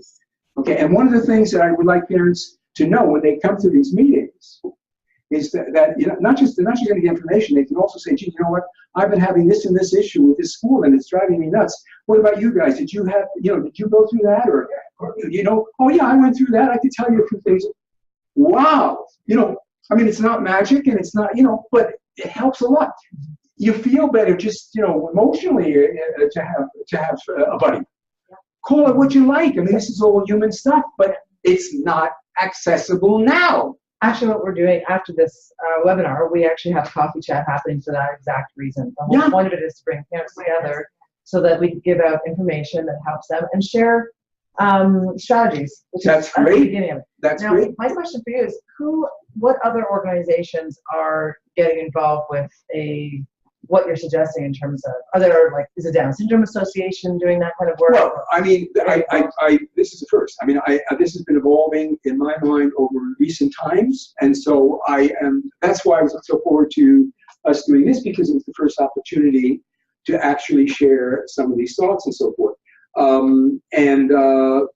So the answer is it's in process. It's okay. It's happening. So then what I would do is, why don't we lead into like a Q&A session, because I know that some people from Sure. Who are on the webinar have specific questions that may be linked to their Absolutely. specific idea. So does anyone have questions here that you might want, like specific to your situation or a certain obstacle you've got that you might want some suggestion on? My son, he had a private psych ed in senior kindergarten because all of a sudden, behavioral change. He was having trouble with the academic work when it sort of introduced. He was too young for a definitive diagnosis, but there are very clear markers of, when he seems to fit the profile. So now the school, they've given him an informal IEP. They won't use the word dyslexia, though the spec ed teacher kind of whispered it to me and said, but you didn't hear that from me. And so I'm wondering, is there merit? Because they said, well, maybe we could get a psych ed assessment, end of grade 2, maybe grade 3. Is it worthwhile to get one now privately? Because I want him to go to IPRC. I want to have some teeth in his IEP. But if we do that and spend all that money, can they basically say, well, it's a private, it's a private assessment, we're not going to look at that? I want to know, am I going to be wasting several $1,000s potentially if we do it now? The thing is, they do have the option to decide what they want to do with that assessment, and how much they will use it. The other thing is, in particular, in regard to recommendations in that assessment at the end. I mean, that's usually the key to stuff that's suggested by the examiner and so forth. I think that it's worthwhile exploring with them exactly that question Before I do it. before you do it. They may very well not give you a definitive, we will, we won't, but it would be a useful exercise to do. Okay. And see if you can get a kind of a drift, where they.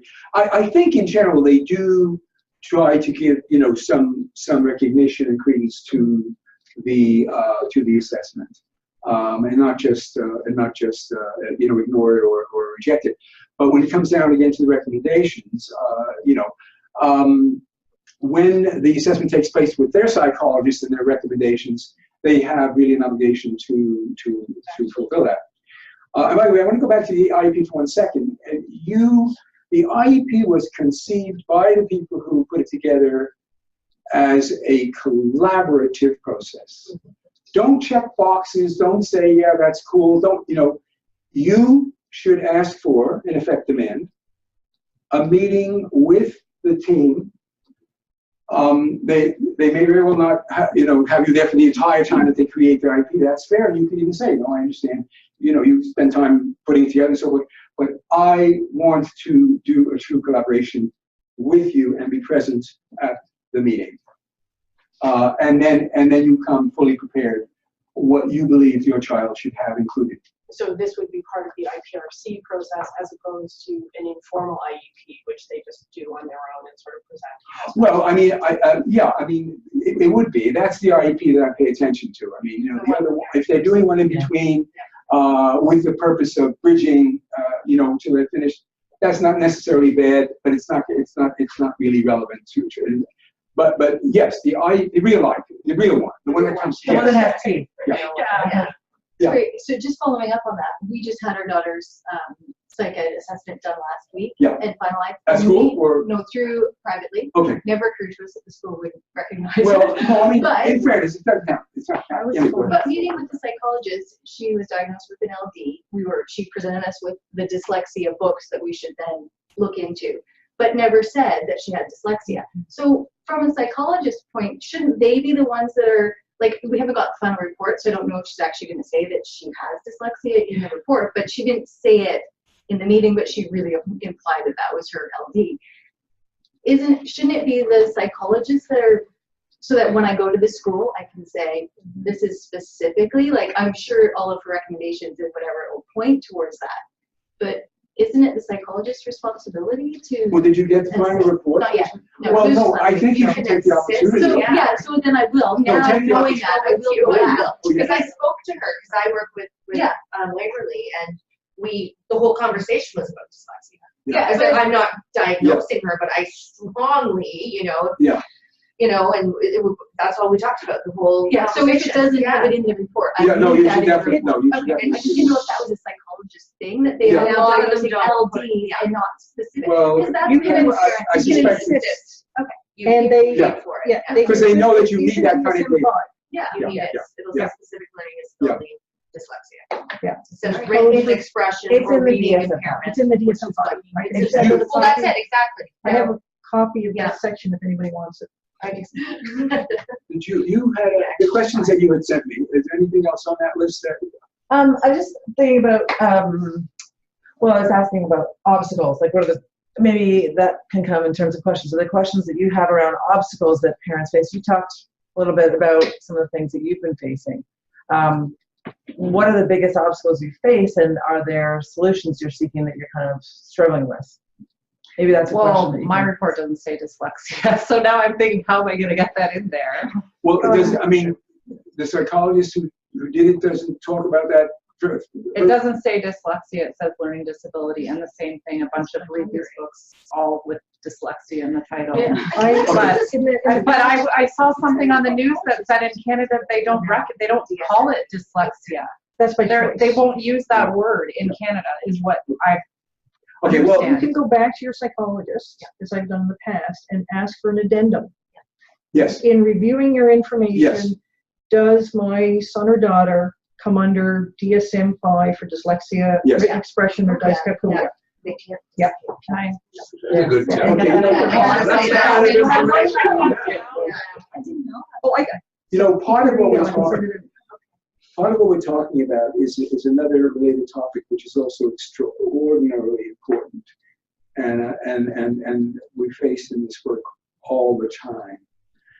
And it's so key. And this goes back to the groups I want you guys to become, to start here, because on a very basic level, and certainly in dyslexia, but not only, but in dyslexia, we're talking about a certain basic knowledge and expertise, okay, or the absence thereof.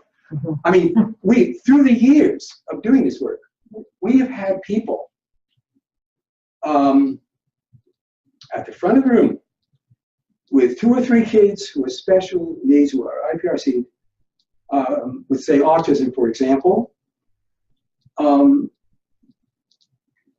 who simply are not qualified to teach children cutting-edge special needs for autism. Well, you have to scratch your head. Well, wait a minute, just a minute. Do I have this right? Okay? And that's the rule, not the exception. Okay? That's the rule, not the exception. So, I'll posit one of the questions at the parent meetings we're talking about here, where 2 or 3 parents, or more, or whatever, from the groups that I would like you to start to pull together, hear from another parent that's very concerned, and let's just say documentation that that particular teacher of her particular child in that class is in effect not qualified. They join a little subgroup and they go to the principal and they say, Mr. Jones, we are coming from the Parent Advocacy Association of Toronto, and we have our group meeting monthly. As you know, you have authorized a place to meet and so forth. And one of the issues that's come to our attention is that a particular teacher who's teaching children in that classroom with autism, from all the evidence we've been able to acquire, is ill-prepared to teach it. Okay, but seriously, I mean, Well, I don't want to be devil's advocate, but I was going to say in the TDSB's special education guideline, they have the criteria that a teacher needs to work in those rooms listed. And so I'm just playing what you would come up against, right? If the teacher met that criteria for the school board, the principal would say, hypothetically, the teacher is qualified. According to them. So then now you have a problem with the teacher's ability, which is then for the professional code of conduct, you need to go and talk with the teacher, because you're just saying that the teacher is not doing her job effectively, and then it will go back onto the teachers. Actually, I have a comment to build on. Go ahead. Which is, I think that's a subset of the problem I see, because Lark leads in our family, obviously, this effort, and I ride shotgun. And I'm from a whole different world. I'm from the world of small business. And what I see so clearly, so flabbergastingly, and it just reinforces my loathing of bureaucracy, is there is, seems to me, from where I'm saying, there is almost a complete disconnect between the ivory tower process of what the ministry is saying, the IPRCs and all this, and what gets implemented in the classroom on the ground. It seems like there is a complete disconnect with not only teachers that aren't qualified, but there's no resources, there's no funding, there's no scheduling, it's like, wait, you got IPRC triple diagnosis. Yeah. Oh, we'll go down twice a week for an hour with 4 other kids to work with some outdated program on some crap that's like, great, okay, and that is the thing that strikes me. It's like, unbelievable. But again, it's a very good point. Again, these subgroups I'm talking about, of parents in these schools and these, that's the place that comes back to. And then they continue to push these things. I want to make clear that parents also are pretty much, if not totally, then almost totally, unaware of how to move in the direction of creating the famous level field, okay? You have Human Rights Commission in terms of filing. You have the College of Teachers, where you can lodge a complaint either about a teacher or a principal. I'm just saying there are avenues. I'm not saying that magic. I'm not saying, that's the answer.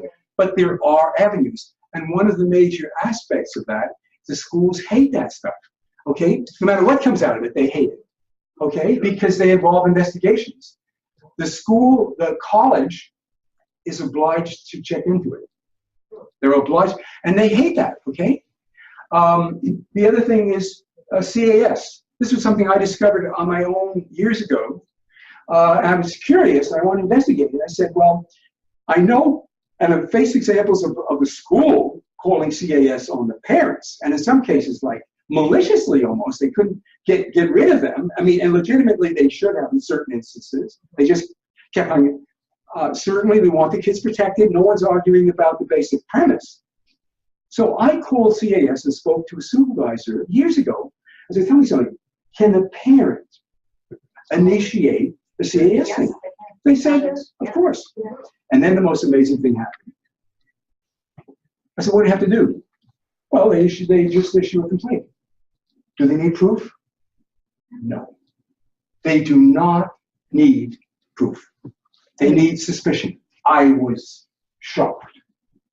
I was shocked. Now, it's my understanding, and I haven't connected with them for a long time, I think they are obliged to investigate. The schools hate that. They don't want them in the school in looking around and shining lights and stuff like that, even if they come up with nothing.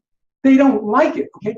We're not doing it just because they don't like it. We're doing it because we're concerned, and we realize that we have a little clout too. Where did I learn that I have some clout? Oh, I learned it at the meeting where we have once a month. We've got to have those meetings. We've got to have that unity. We've got to have that organization. I don't know, I'm not a union organizer, but I'm telling you, this is something where there is no choice. You're pretty good. In my mind. The only thing I would comment on that though is that, are you going after teachers? Because what they'll do is that will just, like, I'm just thinking for myself professionally, I can't change anything in a child's classroom. I can't get more resources. I can't do that. It needs to come from administration.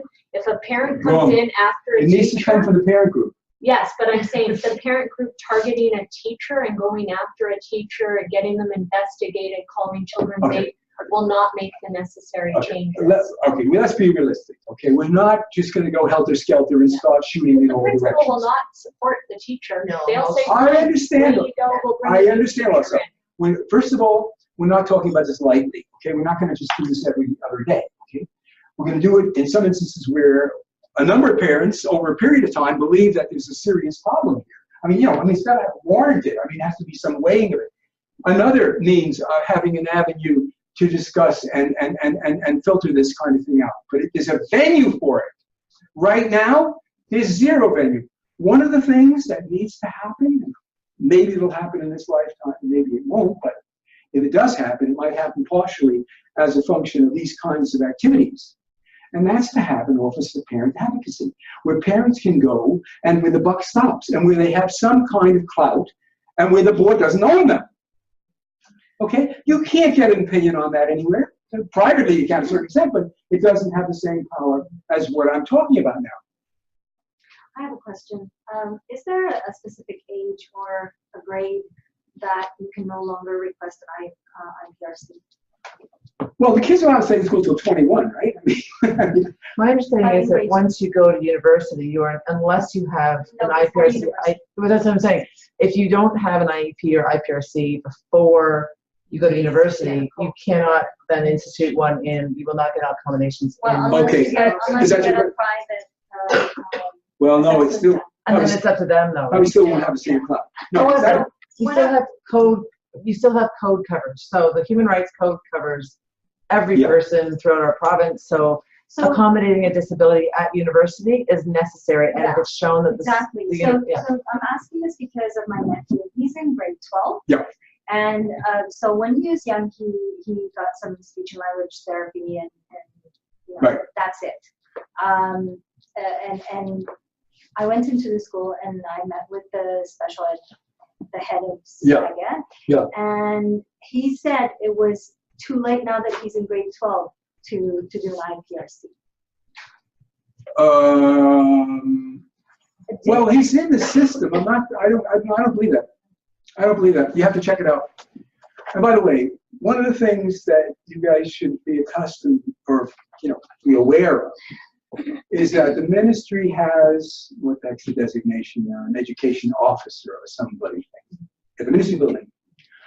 And a parent came and told me that, and this is not the first time with this kid who can barely read English and has multiple problems is being forced to take French. And I spoke, I spoke to the ministry education officer, and he said nonsense. He didn't say nonsense, but that was the message. They can take other things. They do not have to take the French. And this principal of that school was gonzo. She said, no. So you've got to first try to get it from the horse's mouth as much as you can.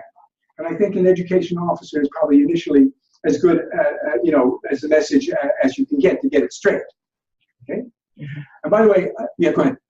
No, I was just wondering, could he have said that because of the waiting list? Like if they put him He didn't say waiting list. He didn't, but maybe it's in his mind because by the time I don't think you have to read his mind. I think you need a definitive answer. I think if he's still in the school, he can still get it. And by the way, one of the first kids or families that I had was a situation which was reversed. The kid was going into a secondary school, and the kid had an education, and they wanted it lifted at that time, and then they realized that no, hold on to it. My understanding is that over the last several years, post-secondary schools have whole departments to deal with accommodations and special needs and all that kind of stuff. Yeah. Yes, they do, and we're running into that with our daughter now. In a very positive way, or no? Oh, okay. Theoretically. We have a son who just started post-secondary, 12. He has accommodations for anxiety disorder. Great. Everything he needed was given. We're now looking at our daughter going to university next year. We're told you need a psych ed, we need to review it, and if it's under a certain percentile, she won't get the accommodation, yada, yada, yada. So we have pulled her from applying at several, and we're going to look down east, where they don't go through that. Well, if you ever stayed in a situation like that, obviously the first thing you need to do is a thorough research of what they say to begin with, to make sure yes, and I have that. That's the case. And then you have to make a decision about how prepared you are to get your rights served. Where you're prepared to go, what you're going to do. Yep. Some people say the lawyer, some people say, it's not worth it. That's a personal decision, right, to fight it or what. But at least you know where you stand. Yeah. By the way, a lot of parents don't know that before they go into post-secondary. They're told there's accommodations there. No. The child shows up. I'm not saying it's heaven. I'm only saying that that in some cases they made improvements to have those departments to recognize there is such a thing, and that and I think that they potentially could do some good stuff too. We were told by one university they don't say dyslexia. Yeah. Okay. Well, this is the craziness. And this is what parents are dealing with. All the time. Is there, beyond yourself, is there an association of advocates, say if someone didn't have a friend, you could walk into an IPRC meeting with them, but a professional advocate, I know in the US they have professional advocate associations, people train and get that training, and then they know what they're talking about, so you can walk alongside someone who actually knows what they're doing.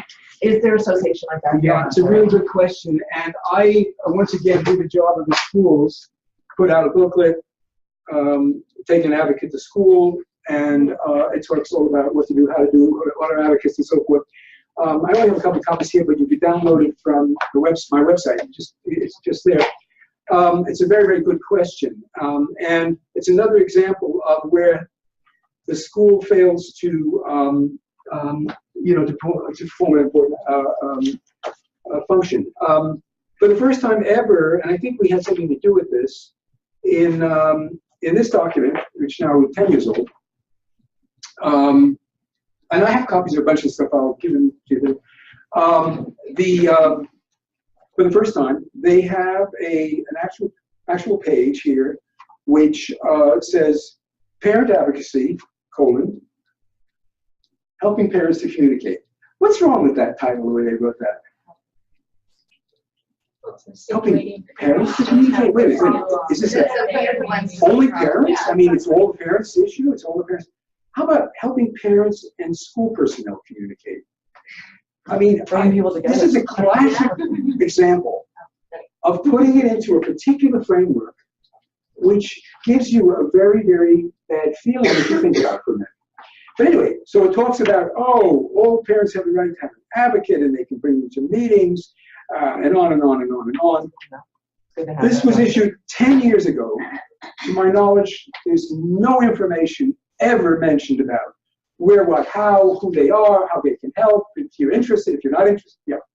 Yeah, well, I have attended, like I was asked by parents to attend IEP meetings in schools just a couple of times, and I was given like a time slot to come in, like They don't want 20 us in minutes. there. They do not, absolutely not, because I always felt like they were very reserved and kind of So didn't get want that to share. document And and I bring it with you. Yeah. So. Yeah, I mean, I never, they tell me it's going to be a 20-minute argument. Yeah, not for me, it's not going to be a 20-minute. So it doesn't exist. Then there's the second section, which is extremely important. Like, this is really critical. And also, they give zero mention, or, and that's the area I talk about in my book, self-advocacy. Your kids should be learning how to advocate from about this high to about that high, up to the level of their abilities and capacities. And that goes without saying. You take them to all meetings, not the whole meeting, but a portion of it. And then you discuss what happened afterwards. Okay, now this is what happened, and mommy said this, or daddy said this, or whatever it is, and we're here to try to make this situation, to help you out with this and that. And I know you had a certain question that you had. And you know what, Joey, Johnny, Mary? Ask the question at the meeting. You're a human being. Who's this meeting for, by the way? Let's remind ourselves for a second. Okay? So the kid goes to the meetings. I really don't think I can, in all fairness, remember when the school said, bring Joey, bring Mary. Yeah. And actually, when the child's at the center of it, they pay attention. What we find from our friends who work in other countries is that when the child is there advocating for themselves, decision makers listen, because they can't be seen to ignore a child. No question. No question. No question. And then, post-meeting, you discuss with the kid what happened, what we did, we're hoping it's going to make certain changes. And by the way, Joey, you can now tell Mrs. Smith that blah, blah, blah, blah, blah, blah, blah.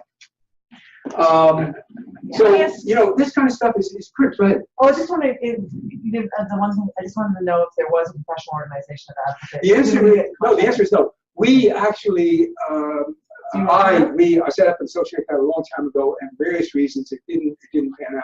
Didn't go past certain points. So we don't have a formal thing, which is unfortunate. But are they out there? Is there? No, there's no formal thing. No. But even this Parent Advocacy Association of Toronto, just a little bit of an organizational handle, okay, for them to start to think, what's that? Parents are getting together. We're not trying to scare anybody. We're trying to say, we got numbers. Look at us. Pay attention. I'm looking at you. Yeah. I have a bunch of questions from the chat for the webinar, and a bunch of people are asking basically, what do you do if the school will not follow the IEP? The goals aren't matching the needs. How does a parent, once they have that, say, okay, this is not working, it's not being done, or this is not matching what you say it should do? What do they do next? I'm glad you asked that question. You go to the committee. Which committee? Go to IPRC? You go to the committee. I'm saying these are wrong terminology. What do we call them? Our groups, our subcommittees, are the ones Remember the group that's asking for the meetings monthly? Yeah, but that's not in existence. What do you do right now? Wait a minute. You do it right now. You do it right now. As soon as you learn that there's a group that's meeting monthly, and there are a couple of names of the parents who are willing to just say, I'm sort of running a group. You get in touch with those parents and you say, we have something worrisome happening here. I have an IEP and they haven't even begun to do it. They're ignoring it. I met them 22 times and they're not doing it. So you're meeting, then you come to the actual meeting so there are more parents because that's the date when it's prearranged that they're going to meet and have a talk, a speaker and so forth, okay? And that's brought up. And then guess what happens? There's a little delegation that's formed by these parents, voluntary. And this little delegation goes to the principal. The principal is ultimately the guy or woman who's responsible for the IEP and its implementation, okay? And this delegation says, you know what? We have met with Mrs. Jones and she's just meeting with our new group and she's just so upset and it's been going on for so long and it's just not happening. We're trying to resolve it best way we can. We're coming to you as a little group from Parent Advocacy Association, call it what to see how we can work this out in a mutually satisfactory way. There's a voice, there's a group, there's a center. You don't just blow them off, okay? Because if the principal blows them off, there are going to be repercussions, okay? I will be there. I will create repercussions, okay? You cannot just do this forever. You've got to be responsive and responsible. You're not just saying, oh, she's a crummy teacher, she's not good. No, we have documentary. The parent probably will have had documentation of, months and months of stuff where just legitimately she came, she was blown off, she this, she that. She's not looking for problems. She's not looking to have a hard time, but her kid is suffering here. That's a key, what you just noted, documentation.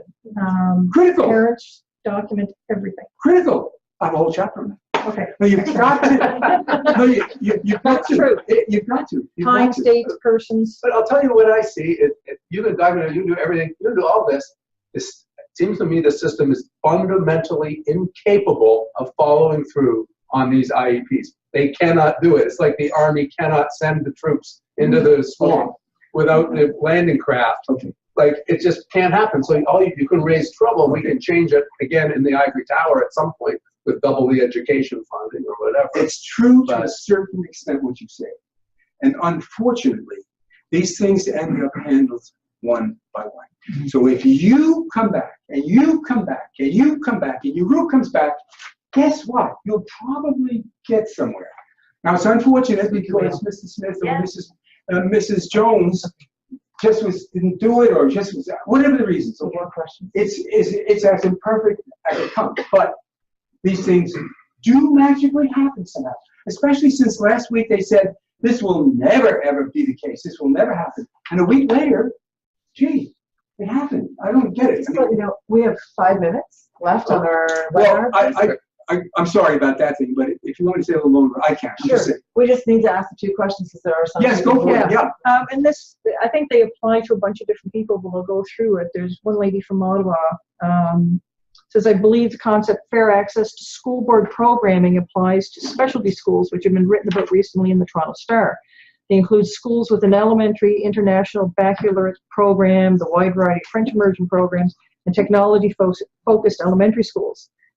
And so many of our Decoding Dyslexia Ontario families struggle to even get timely assessments and services within the standard English elementary program with core French. How can our parents ensure their child's access to the specialty programs but still have confidence that their child will be assessed and provided with individualized, appropriate instruction for their learning differences and, if necessary, accommodations?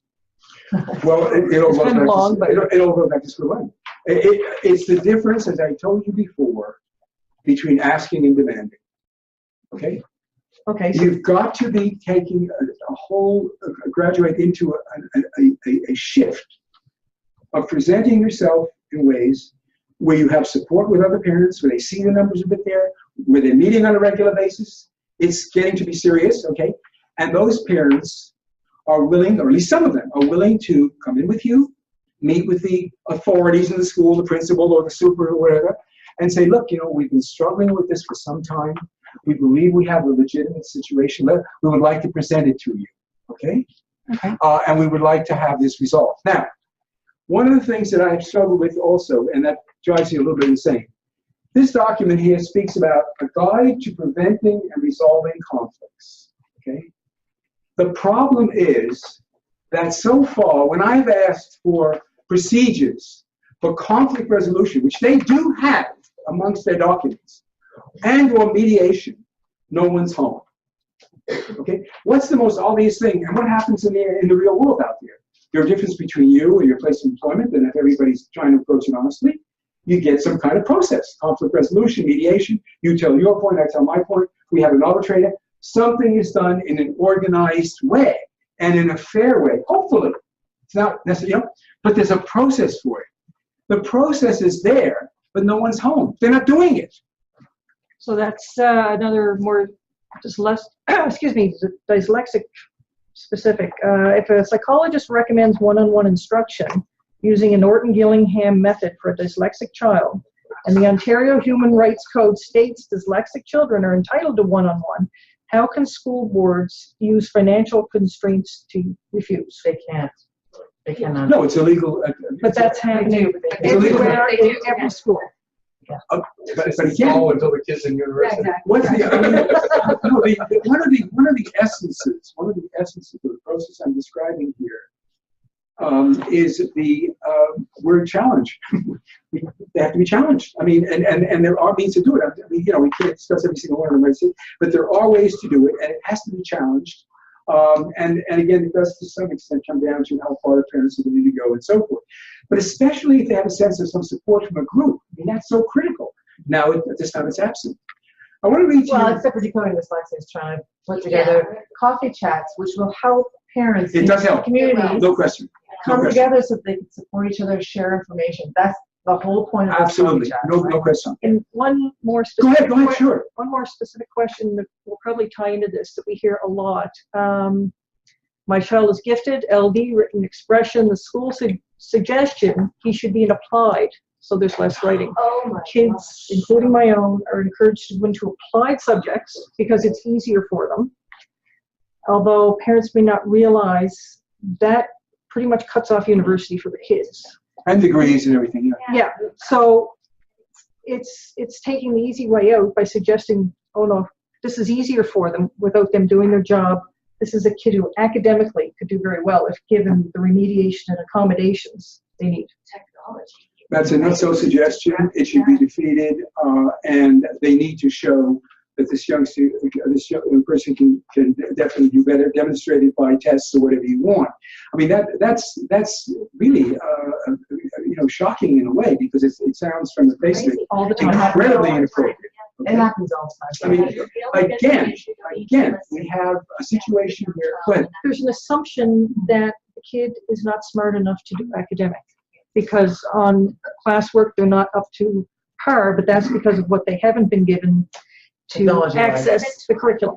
Well, but I mean, they can make all the assumptions they want in the world. The child has to be objectively examined and tested and assessed to see what the actual realities are. Sure, but that was the 20th century way of dealing with this. There's two streams. The kids who are smart, the Right. kids who aren't so smart, stream them. And, now we make this thing. No, it's not they're not smart. They have various challenges. But that's the old-fashioned way. That's the way public education, since its inception, has dealt with it. Boop, boop. Another thing that we hear from parents is their child will be assessed and say their reading comprehension is at grade 5 level in grade 10 or grade 6 and grade 12.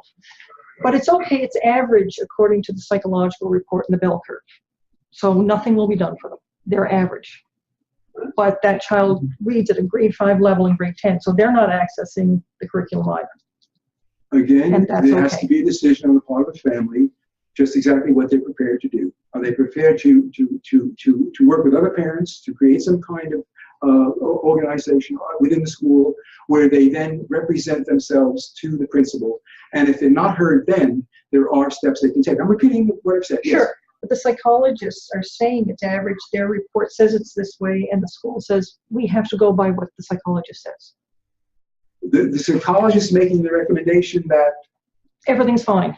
That if you're 5 grade levels behind in your reading comprehension, because it falls an average on the bell curve, they're fine.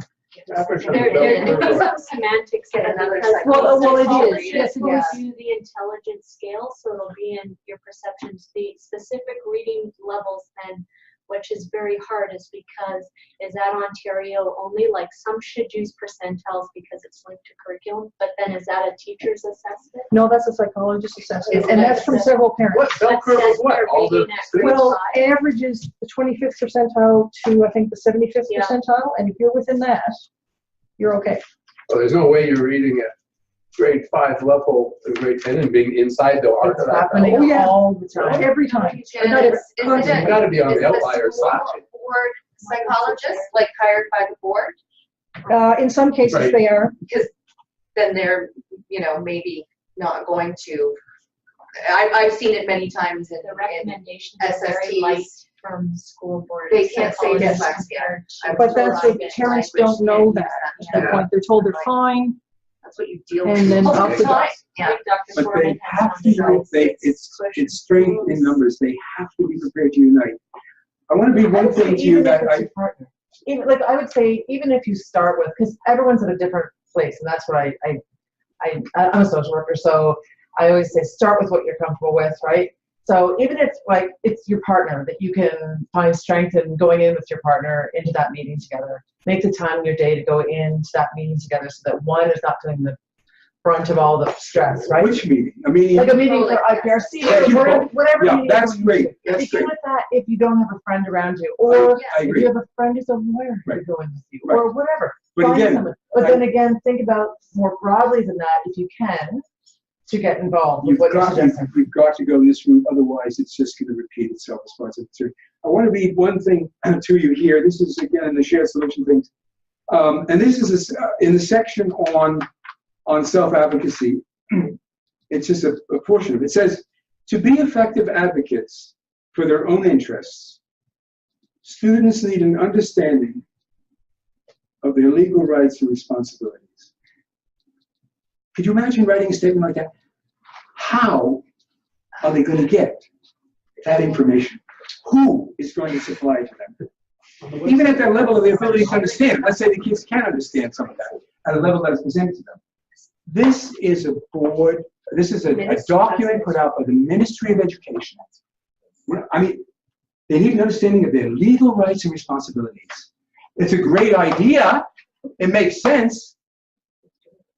Who's going to do that? Now, this is a good thing to go to the principal with. If you're interested in our little groups, to go to the principal and say, you know what, we have one of the ministry documents here, and I have never seen this kind of thing, and I think that'd be great for my son to understand a little bit, or my daughter, about, his legal rights and responsibilities. I mean, this is mind-blowing. You can be 1,000% sure the principal has never read that. I mean, there's no question about that. None. But the words have to mean something. It's an official document. You have to be accountable somewhere along the way. And by the way, one of the things I wanted to share with you is that on the funding thing, because they hold up the no funding card, no funding.